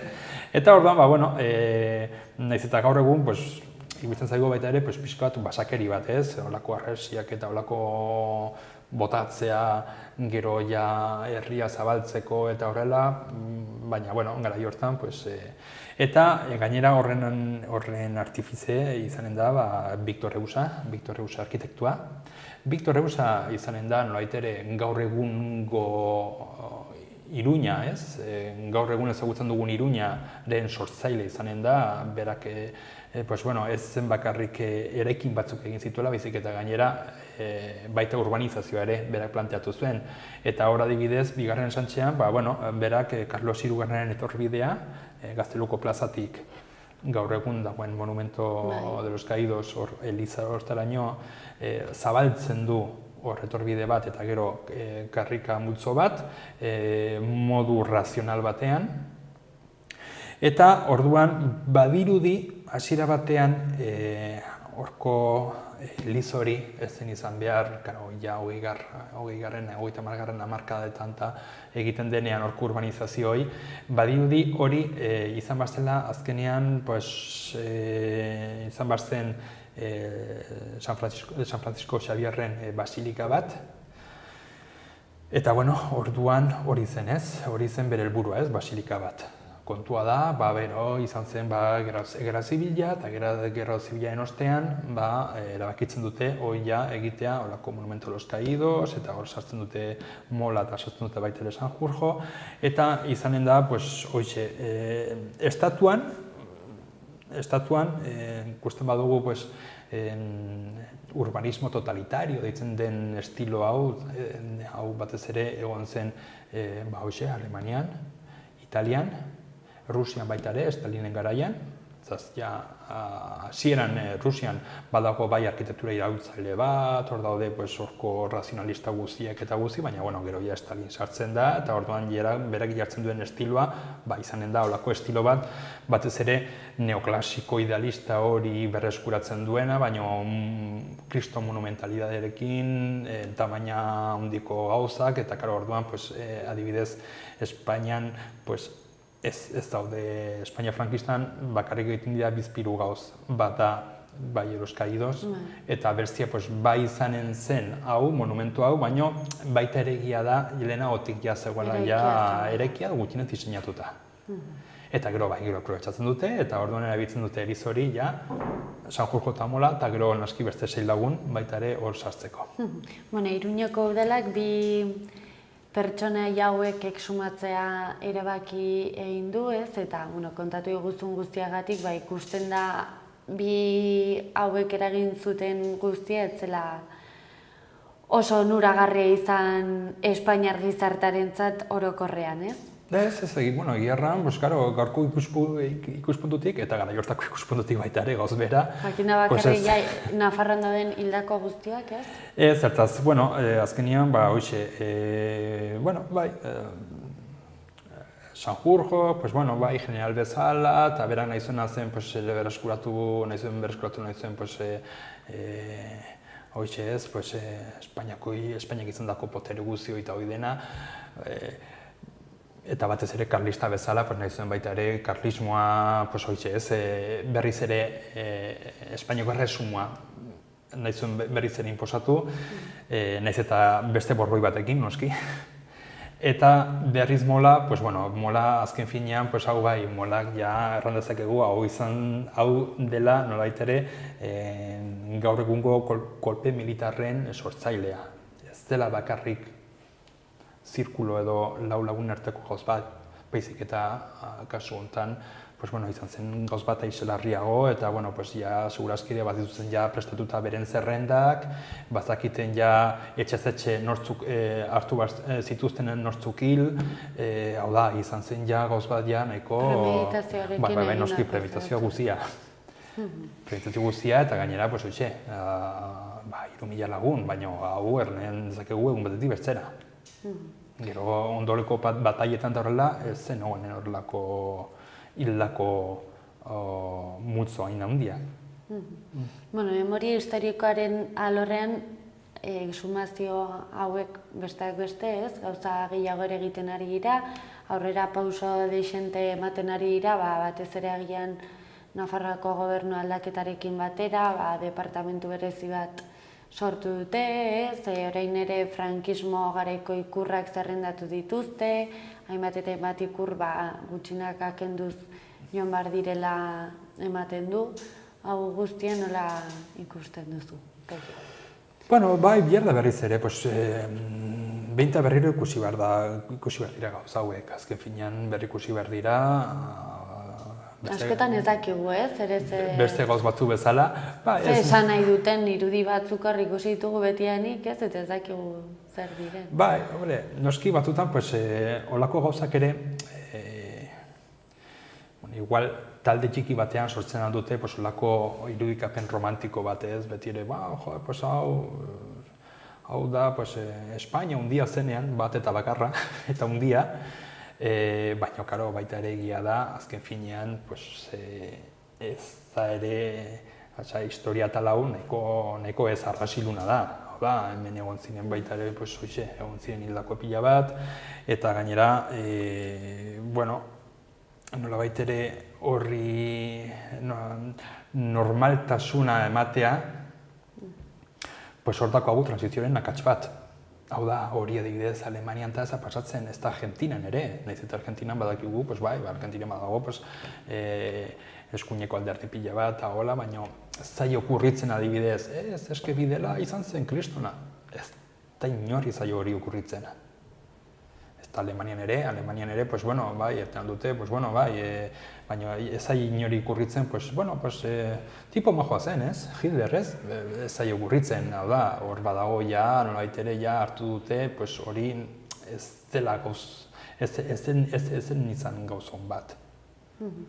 Eta oso modu ezberdinean tratatu da, ez? Beste herrialde batzuekin konparatuz politikoki zenolako jarrera izan duten, beste estatu batzuek eta Espainiar estatuak izan duenaren konparaketa eginez. Bai, adibidez Italian, Alemanian, Argentinan, badaude, eskuineko alderdiak, eta nolabait ere, baita ere, olako ideiak izaten aldituztenak, ez? Frankismoaren garaian eta egon ziren idei horiek berak izaten aldituztenak. Baina hortik ja, ertera, ez, eske hau hona izan zen. Hori ja ez, herri hauetan lokez ja hasten dute normaltasunez ez zen izan gauzon bat eta gainera norbait ere nahiko gauz lotxamangarria dela. Eta irudiak, ikurrak ez, gaur egun hemen egiten ari dena beste herrialde haietan hori aspalditik egina duten zerbait da. Bai. Naiz eta, hor... Jende askoek esaten du, gaur egun egiten ari dena, berandu iristen ari. Bai, naiz eta, gauz bera ez, hor baita ere, adibidez, Sanjurjo eta Mola daukaten hor, nolait ere eman zieten hori kentzea, hori izan zen gauz bat, gero berze gauz bat izanen zen, adibidez, botatzen dugu erekin afuera. Hori herritarrek ere eragitzen dute, hau da, herritarrek ere, ez guk ez dugu nahi Eliza hau hemen. Ez dugu nahi eraikin hau hemen, zertaz guretzat da, olako beste leku batzutan berriz egin dutena da, nolait ere, berze irakurketa bat eman eraikin edo monumentu hauei, ikur hauei. Hau da, ikurrak hauek hartu eta hola, eta erran begira eske, hau pasatu zen orain dela 80 urte. Hori da baita ere, berze, hau da, interpretazio lan bat egitea. Dena den, honek ikusten dugu zalapartarako aukera ere ematen duela, gai korapilatxua da, sumazioekin, orokorren uste dut familiak nahiko ados agertu direla, baten bat uste dut ezetz, pintaketak ere agertzen zaizkigu, ez? Ikusten da, oraindik zauri horiek ez dela guzti zitxita, ez? Ez. Kontua da, arazo da batez ere hori, ez? Nolabait ere, oraindik ere nola badago jendia, ikusten duena, hau nolabait ere, hau gauzun bat izan zen, eta gaina justifikatzen duten kontu batez, hau kolpe militarra eta gero horren ondorioak eta egon ziren ondorioak justifikatzea. Orduan, azkenian, badirudi, oraindik ere badagoela olako talde bat edo batzuk oraindik ere hori dena justifikatzen dutenak. Ikusiko dugu zer gertatzen den. Eskerrik asko, Peio, oso interesgarria kontatu diguzun guztia, eta Xaloara gonbidatuta zaude nahi duzunean ere berriz parte hartzeko. Eskerrik asko. Bai, zuei. Eta zuei kiriketan saioarekin utziko zaituztegu oraingoan.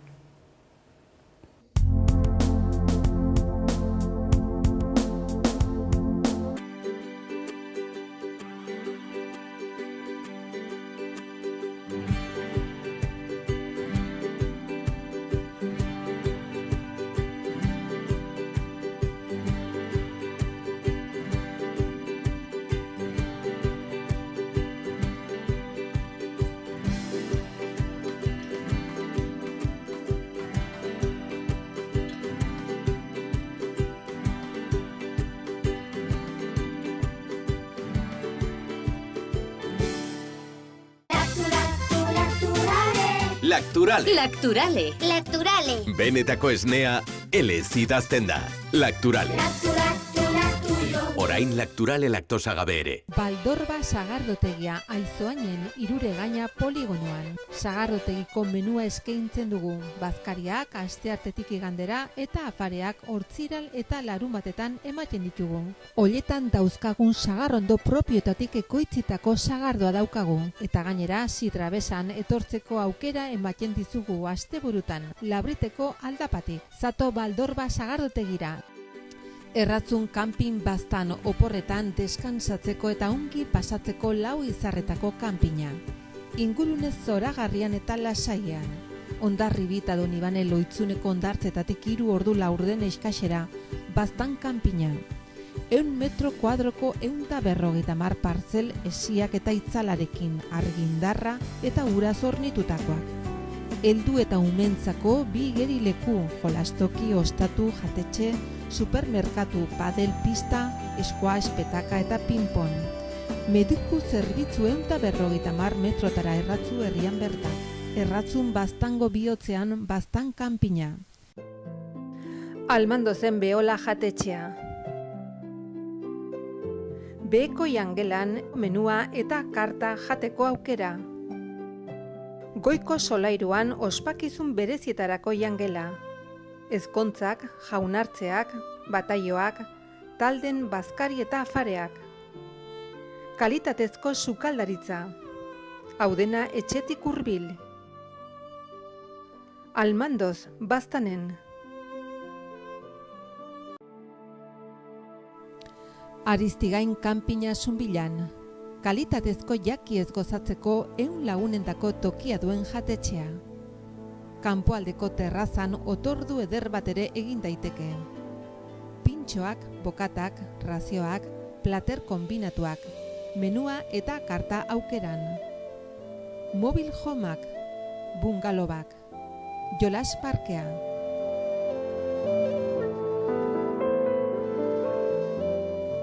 Zunbilan Aristigain kanpina.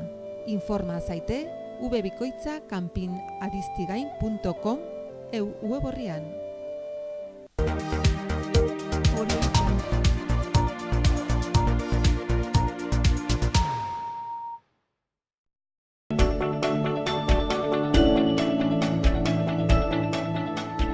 Bueno, ni Urtzi Iraizoz naiz, musikaria, txistulari eta konposatzaile nafarra, eta gaur musika garaikidearen jaialdiaren barnean aurkeztuko dut konferentziatxo bat, eta konferentziatxo hori izango da txistua eta musika garaikidearen ingurukoa.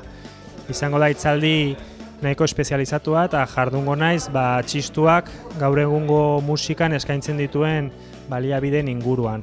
Ikusiko dugu pixka bat txistuak musika garaikidean daukan pisua, eta gero adibide praktiko batzuekin ikusiko dugu gaur egun egiten den musika garaikidean txistuak zer eskaini dezaken, ze baliabide eta ze aukera dituen. Eta jarraian eztabaidatxo bat planteatuko dugu hemen bildutako ikusentzulen artean.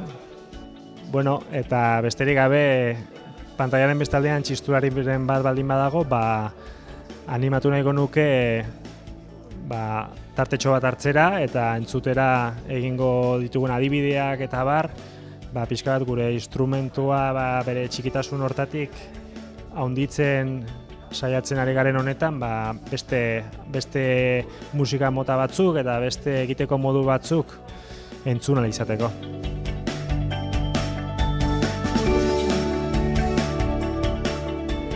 Txistu jotzaileentzako lehiaketa aspaldi ez dela egiten, Hernaniko txistulari gazten txapelketa dago gaur egun, eta horretaz aparte, idazketari dagokionez, hau da, oraintxe bertan,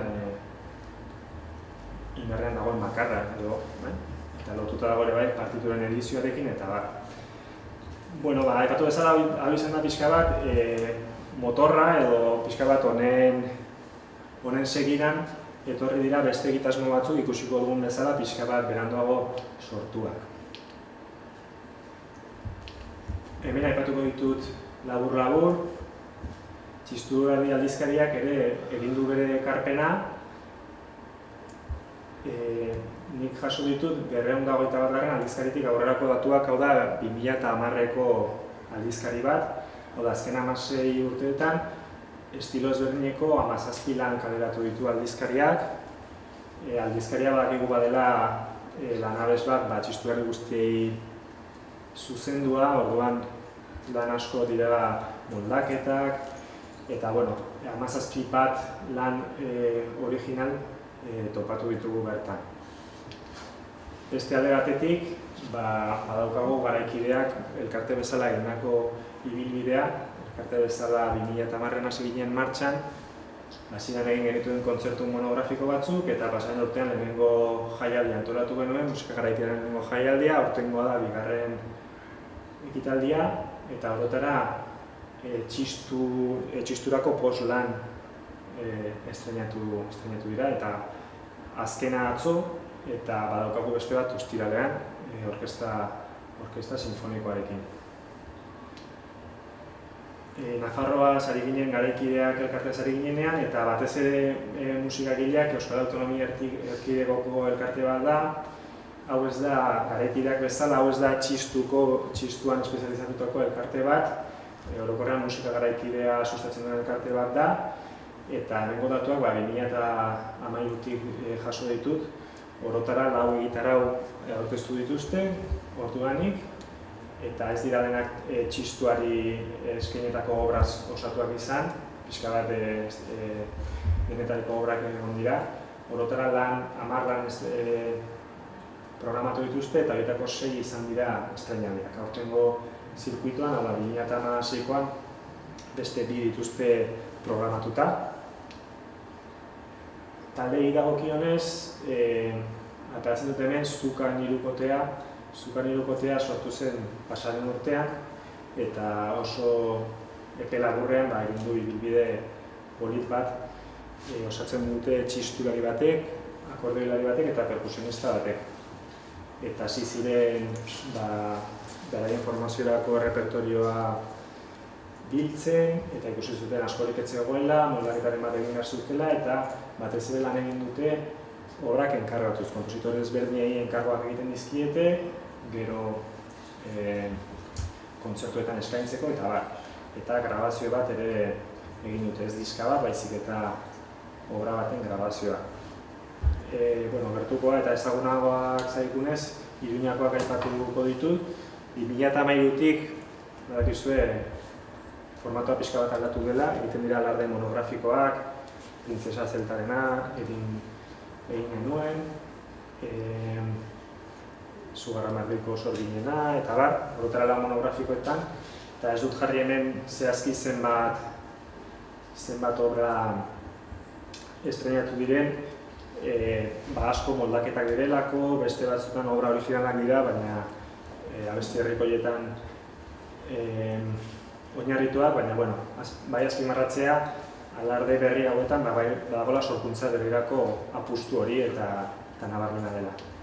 Eta gero, publizidade pixka bat eginez. Lehen aipatu ditugu 4 diska adela dituela Silbo Berrik, 5. dauka martxan. Hemen ikusiko duzue asko, beste diska grabazio asko falta direla, baina ari naiz nolabait musika garaikideaz. Gero ere da kontzeptu nahiko labainkorra eta sartuko gara duzu, baina pixka bat idatzitako musikaz ari naiz. Eta orduan bazter batean utzten ditut bestelako publikazioak, nahiz eta musika garaikide bezala ere konsideratu daitezken, ez dakit Garikoitzek atera dituen diskak, edo Carlosek ateratako diska. Baina, hori da izan den erabakia, gero sartuko gara hor nahi baduzue. Eta hau da pixka bat, argazkia, gutxi gora bera, zer mugitzen den gaur egun, 2000 urtetik hasita, Silbo Berrik abiatutako bide hortatik, sortu diren bestelako egitasmo hauek, ze volumena duten, hau da gure indarra, oraintxe bertan, ezta? Estendidas edo. Hauek sortzen dira instrumento guztietan, harizko instrumentuetan, biolinean, biolontxeloan, haizeskoetan, txirulan, klarinetean, batez ere sortzen dira Bigarren Mundu Gerraren ondoren. Ordura arte, instrumentoa jotzeko modu bakarra zegoen edo bazegoen soinu bat ederra konsideratzen zena, eta hortik kanpo geratzen ziren soinu guztiak itxusizat hartzen ziren eta baztertzen ziren. Orduan, ikasle guztiek ikasten zuten nola ondo jo klarinetea edo nola ondo jo biolina edo nola ondo jo txeloa. Txistuan zer gertatzen da, teknika hauek edo hemen daukagun proposamen hau oraingoa dela eta bigarren mundu gerra lekutan dago, ez da, pasatira ja hamarkada desiente eta alde horretatik atzerapen pixka batekin goaz, baina nik uste dut eukitzen ditugula abantaila batzuk, beste instrumentu batzuekiko eta hori dago gure ohiko teknika hori nahiko anitza delako, ezta? Ohiko teknika horretan badago txistu akademikoa, baina badago baita txistu kaletarra, txistua jotzeko modu ezberdinak daude, ez dago eskola bakarra eta horietatik ere ikusiko dugu adibide batekin nola edan daitekeen eta horrela ere nola zabaldu daitekeen edatu txistuaren aukera. Hemen adibide batzuk planteatuko ditugu eta seguro beste modu batean idatzi daitezkeela modu eraginkorrago batean. Anekdota bezala, grafiaren historio honekin 60. hamarkadako obra askok hartzen baduzu partituraren erdia, baina askoz ere gehiago da teknika edatuak nola egin.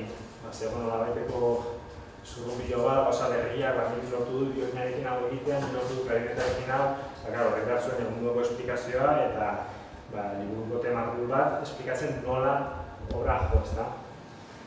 Hemen egingo dugu katalogo txiki bat, pixka bat nire okurritu zaizkidan hainbat teknikarekin, aitorrekin batera landu ditugun hainbat teknikarekin eta lehen esan bezala, elkarteetan zenbaitzu hartu zaizkidan bezala, ere hartuko zaizkit baten batzu.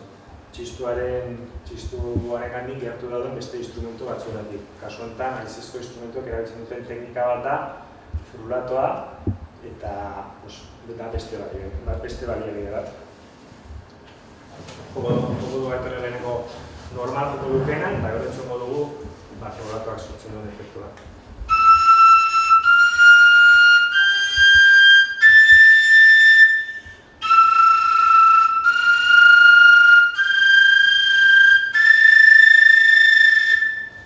Da efektu bat, hori, haizezko instrumento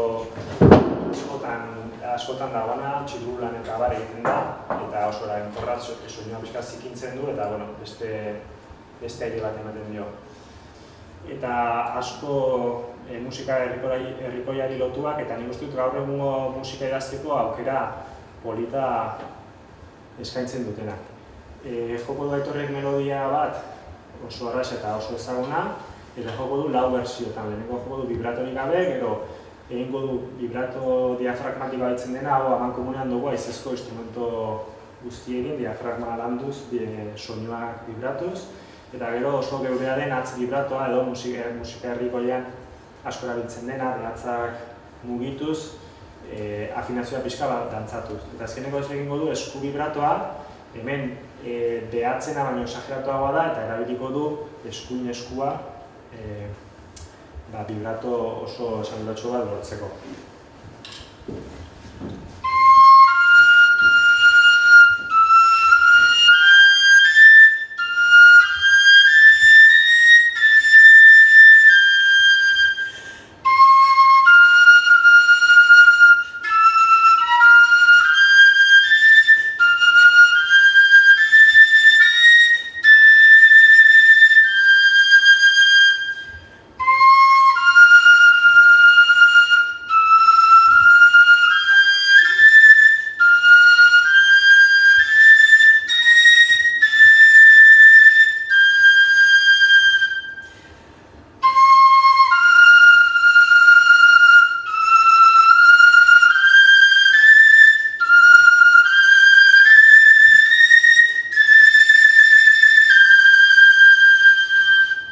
Batez ere, laugarrena da pixkat berrikuntza gehien edo eskaintzen duena, eta kolako afinazio rango oso handia eta emango luke kasi beste instrumento bat. Orain, pasako gara musika herrikoian berez oso presente dagoen erabilpen batera dela tono laurdenak erabiltzera, baina modu konstiente batean, txistuak dituen ezaugarriarengatik edo daukan temperamenduagatik edo afinazioagatik musika herrikoia edo antzeko grabazioak entzuten ditugunean, tonu larden asko entzuten dira, bai? Eta hori nolabait esplotatu daiteke eta bilatu pixka bat tono erdiaz behera doazen intervalo horiekin jolasteko. Entzuko dugu melodia simple eta tonal bat, tonin horrean dagoena, eta jarraian tono laurdenak erabilita egingo du bersio bat gure belarrientzat pixka desafinatua edo egongo dena edo gure belarria ohituta dagoen horretatik kanpora dagoena.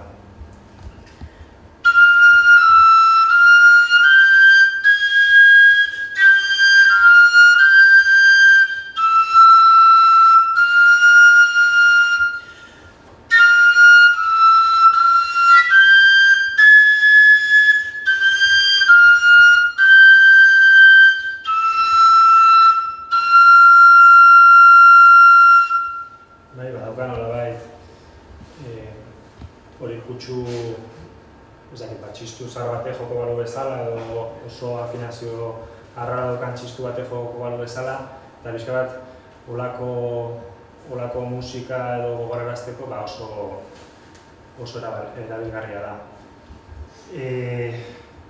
Ikusiko ditugu orain glisandoak. Glisandoak txistuan oso eraginkorrak dira eta oso edozein erregistroetan erabiltzeko modukoak. Hor ditugu txistuaren bulkada ezberdinak edo beko registroa, bigarren harmonikoa, hirugarrena, laugarrena eta bar, eta horien artean jolastea oso erraza da eta oso erabilkorra.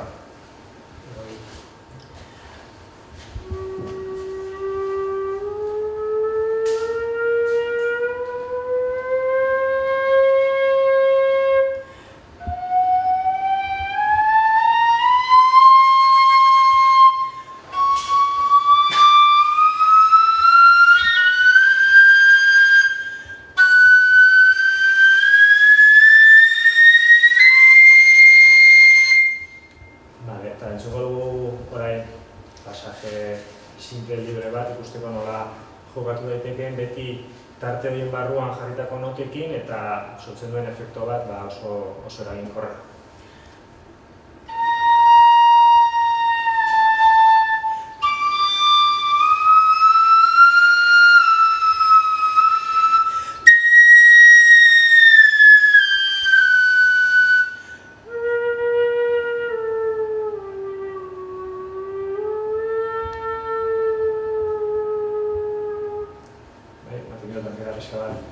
Negartia, txistuak berez badauka joera bat nota jotzen dituenean bukaeran afinazioa pixka bat jaistekoa eta horako glisanoekin egin daiteke berezko joera natural hau nabarmendu eta beste aire bat eman. Harmonikoak dira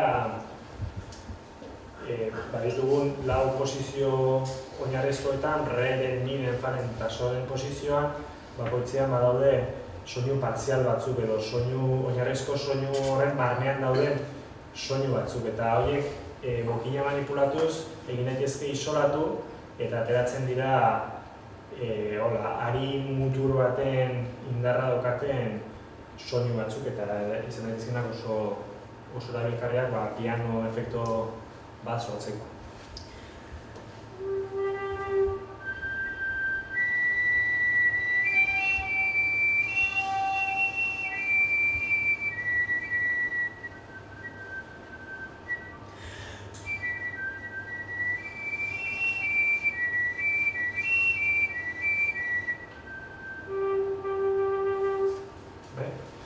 Kasi txistuka, dagoarekin txistuka eriko da ginen bezala. Teknika edatuen barroan bada mundu bat eta uniberso bat. Badaude tratadoak, instrumento tradizional haizezkoek, tradizionalek, bai metalezkoek, bai egurrezkoek, bai beste tratadoak, olako liburugoteak, bakarrik klarinetearekin, atera daitezkeen multifonikoei buruz edo posizio ezberdinarekin. Multifonikoak sortzen dira, behartzen dugunean odia naturala ere ez den edo ohikoa ez den modu batean vibratzera. Eta orduan ateratzen du, izenak esaten duen bezala, soinu asko multifonikoak.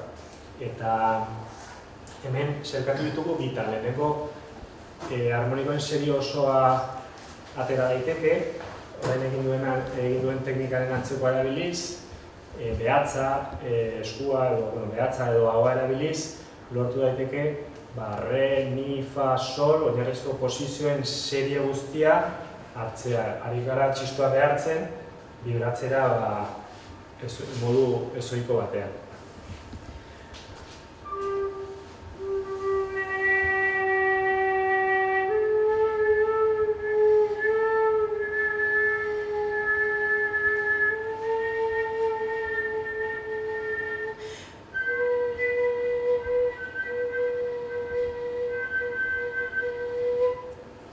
Benetan eraginkorra da, normalean gauza gutarako lehenengo posizioa, erregen posizioa, hor ateratzen dira oso ondo. Egin du eskuarekin eta ahoarekin ere egin daiteke, gabe gertatzen den.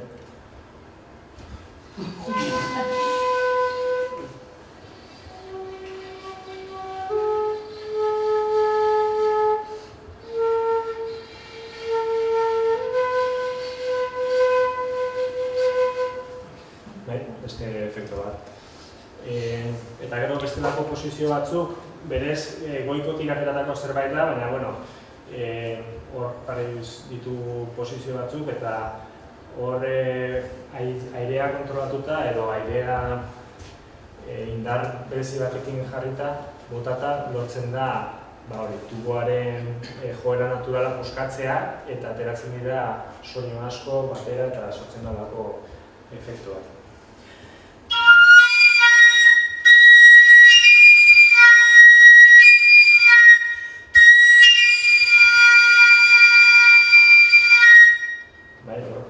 Entzuten darizke bi notak, gero bigarrena solen posizioarekin hau oso garbi gertatzen da.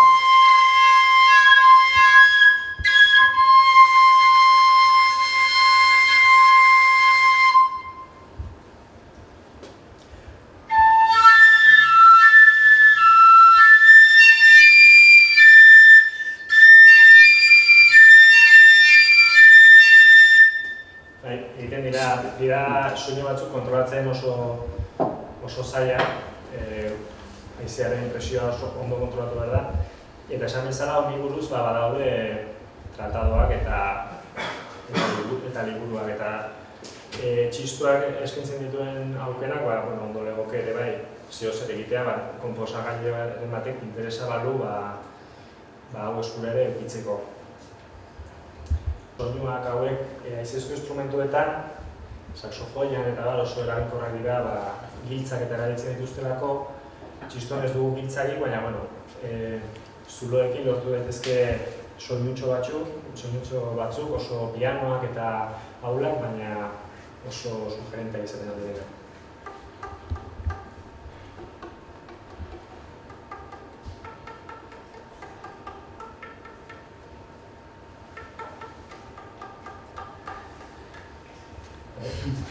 Ez da txistuak daukan ezaugarri eraginkorrena hemendik tiraka, ez daiteke hau baino gauza askorik gehiago ateratzen. Txalapartaren gixako soinutxo ateratzen du, baina beste instrumentu batzuk badute giltzak edukita ateratzen aldituzte holako kombinazio gehiago.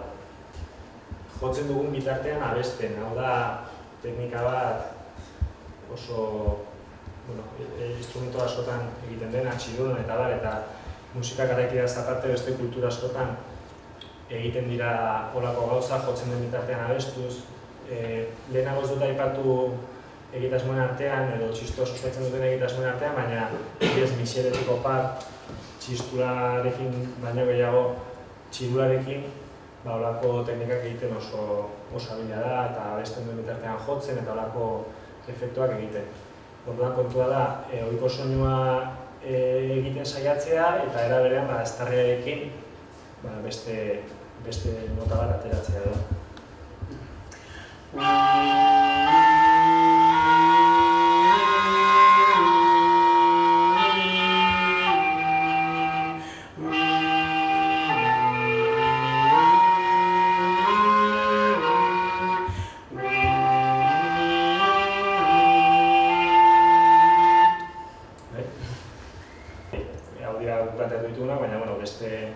Beste asko ere, ditazke, lehenengo dugu eskuko vibratoa gehitu glisandoari, bai? Glisandoak berezat dauka efektua desafinazioarena eta horri ditzen badiogu eskuko vibratoa, dauka emaitza da, entzungo duzuena.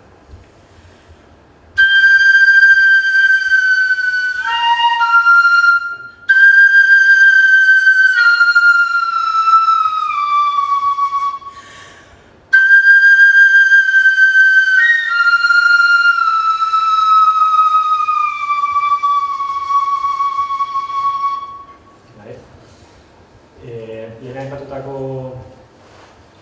multifonikoei gehitzen zaie frulatoa, hasieran aipatu duguna, eta ateratzen da berez soinua odia nolari den vibratzen modu nahiko bortitz batean eta soinua nahiko zikina den, horri gehitzen badiogu mingainaren zikinkeri hori, ateratzen da soinu bat nahiko berezia.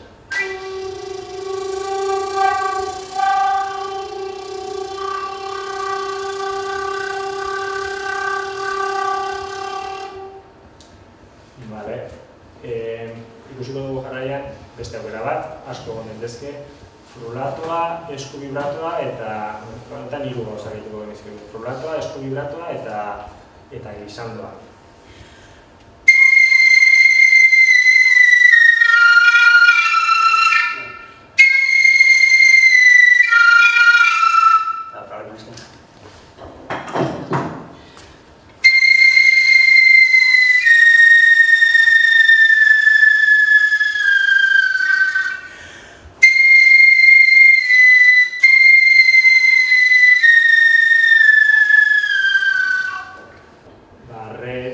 Reren serieko multifonikoei edo gehitua.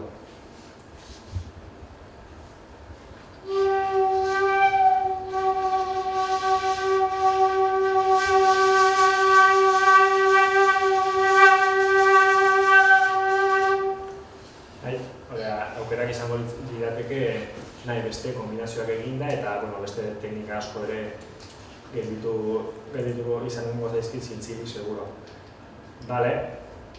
Azke gelditzen den eskuarekin jo daiteke edozein perkusio tresna, baina edozein perkusio tresnaren teknika edatua jarri beharko bainitu, egon ginetik hemen bihar arte.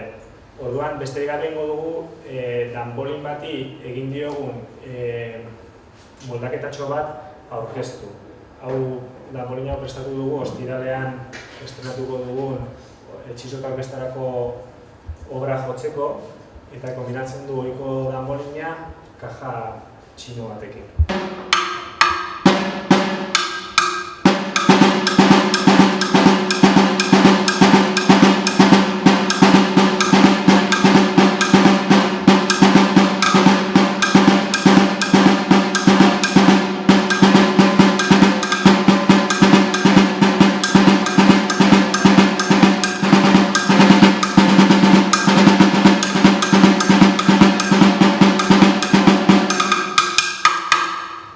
Dauka berezitasuna edo lanean ibili ginean Aitor eta biok egin dugu espelako Raúl Parinderekin. Eta ikusi genuen pixka bat arazoa edo puntua zegoela partxearentzat balioko luken eta kajatxinarentzat balioko luken baketa bat topatzean. Orduan, larruan jotzeko baketa bat ez da eraginkorra kajatxinoan jotzeko eta alderantziz. Orduan, kajatxinoak daukan soinua ez da berez kajatxino batek eduki beharko lukena, baina bakoitzak bere gustora bilatu dezakete bai baketa bat, kajatxinoari igual soinu hori ateratzen diona eta larruan gehiegi galtzen ez duena. Eta tambolin hau erabiltzeak daukan erraztasunetako bat edo hori ikusten diren erritmoetan da erredoblea oso erraz jaurti daitekeela kajatxinoan hasita, goian dagolako eta larruan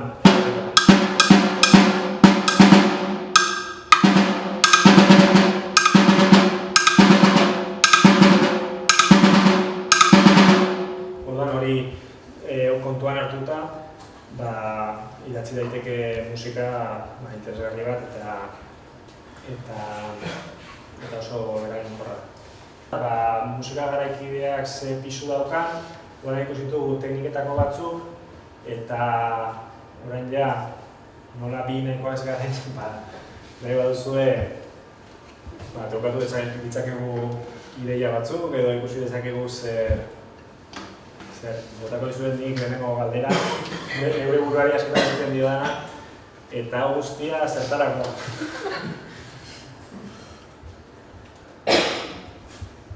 Gintxo zaizue jorratzeko moduko bidea dela, edo... Oso ona atera daiteke, orain garaikideaken ikusten ari gara, Maribelek eta Sigoberrin egiten dute lana, aipatzekoa da. Eta azkenean txistuak evoluzionatzen jarraitu behar da, uraditzen bat dema gara gauden lekun ez du aterako biderik, orduan. Ikustea da zer dagokion ongi, zer dagokion gaizki eta probatzea da, demorak esango, zongi dagoen edo ez. Europako tradiziozko tradizio idatzitik datorren bide hori jarraitzea, egia da, badela bide bat, nahiko txikia, gustuko dugunentzat oso interesgarria da, baina egia da, publiko aldetik eta daukan inpaktua ez dela oso handia. Baina, beste bide batzuk jorratzearen edo, botako dizuet bigarren galdera bat, txistuak behar luke kepa junkera bat, tekirisari alako inpakto mediatikoa eman dion pertsona bat.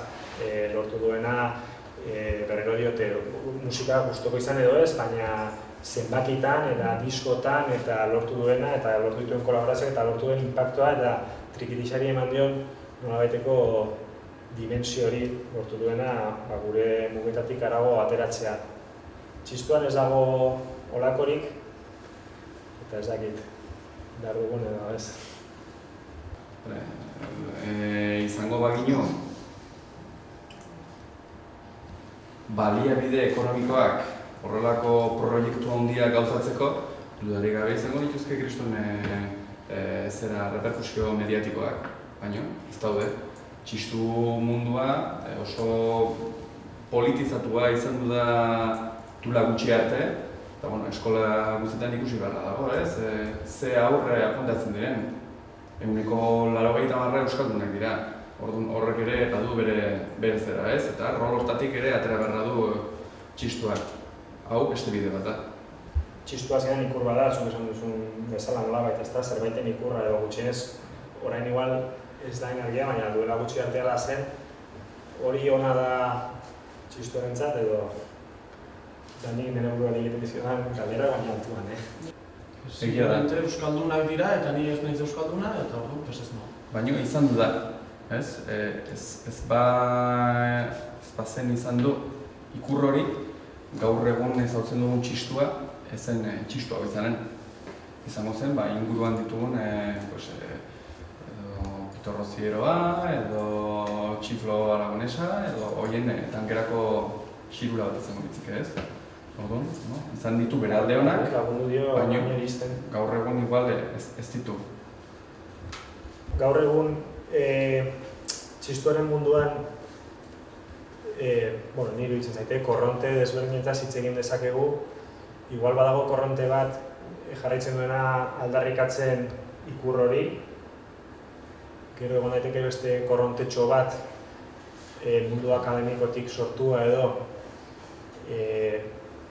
pentsatzen duena txistua nolabait beste instrumentuekin berdindu behar dela, gaur egungo musika egin behar dela eta gaur egungo baliabideak erabili behar direla eta zentzu honetatik jo behar dela. Eta gero liteke beste korronte bat, txistuaren beste irudi bat eman nahi duena, baina igual mundu txiki honetatik aparte, eta igual folkaren bidetik edo joko lukena edo. Iruditzen zaizue mundu ezberdinen artean badagola, ez dakit, sintonia bat edo ez dakit, edo egon beharko litzateken edo... Hori gehiago ez da instrumentista bakoitzaren erabakia, zer jo nahi duen, zer gustatzen zaion, zertara dedikatu nahi duen. Argi dagoen, ikan diren gauzak inbar direla ongi, hortarako maila bat behar da, eta gunta. Gero hortikan aurrera bakoitzak erabaki ditzake.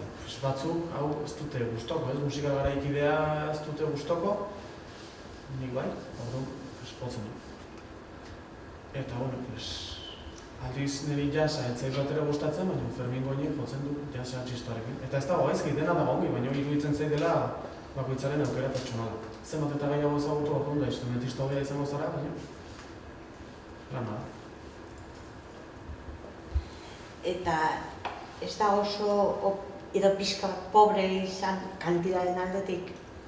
Hau da, asko egiten baldin bada, baten bat solo daiteke oso ondo dagoela, beste kontu bada, gero musika hori adibidez publikatzen diren partitura horiek ea jotzen diren edo ea ze ibilbide duten. Urte ez dira asko, baina badira, hontan ari zaretenak eta bueno, eskoletan hori nabarmendu beharko litzateke gehiago egiten dena baino. Eta zut esaten musika eskoletan bezik eta erdi mailan eta goi mailako ikasketetan batez ere. Ez?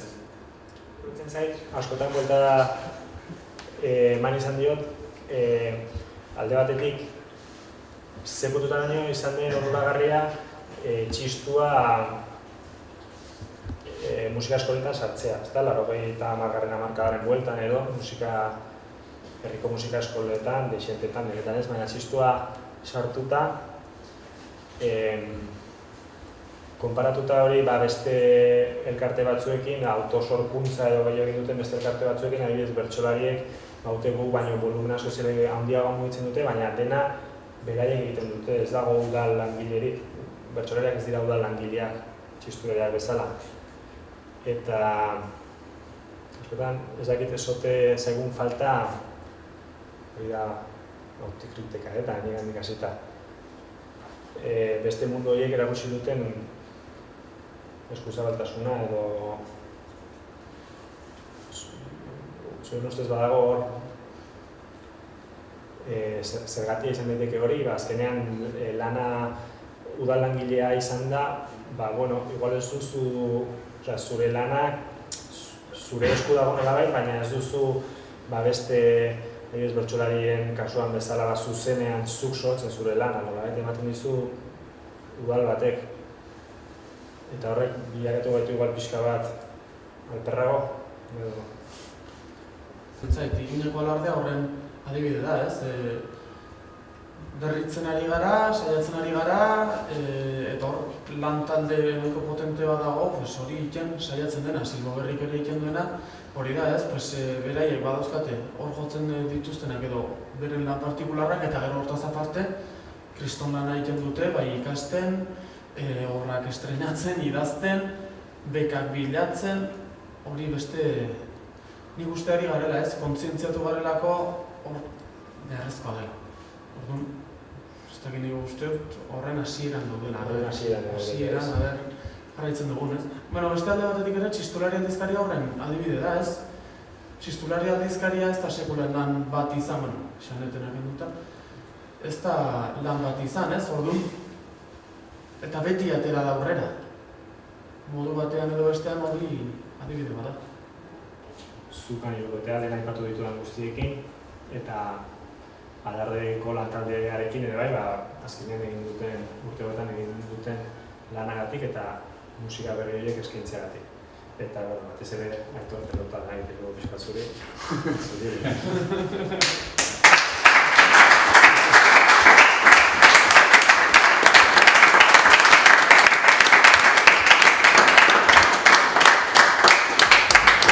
Eta hauxe izan da dena gaurkoz, mila esker Maria.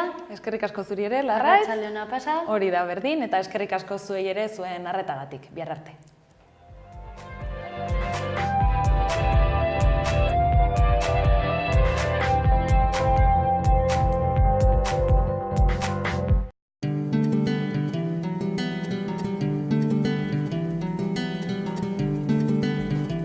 Saio hau Nafarroako gobernuak diruz lagundu du.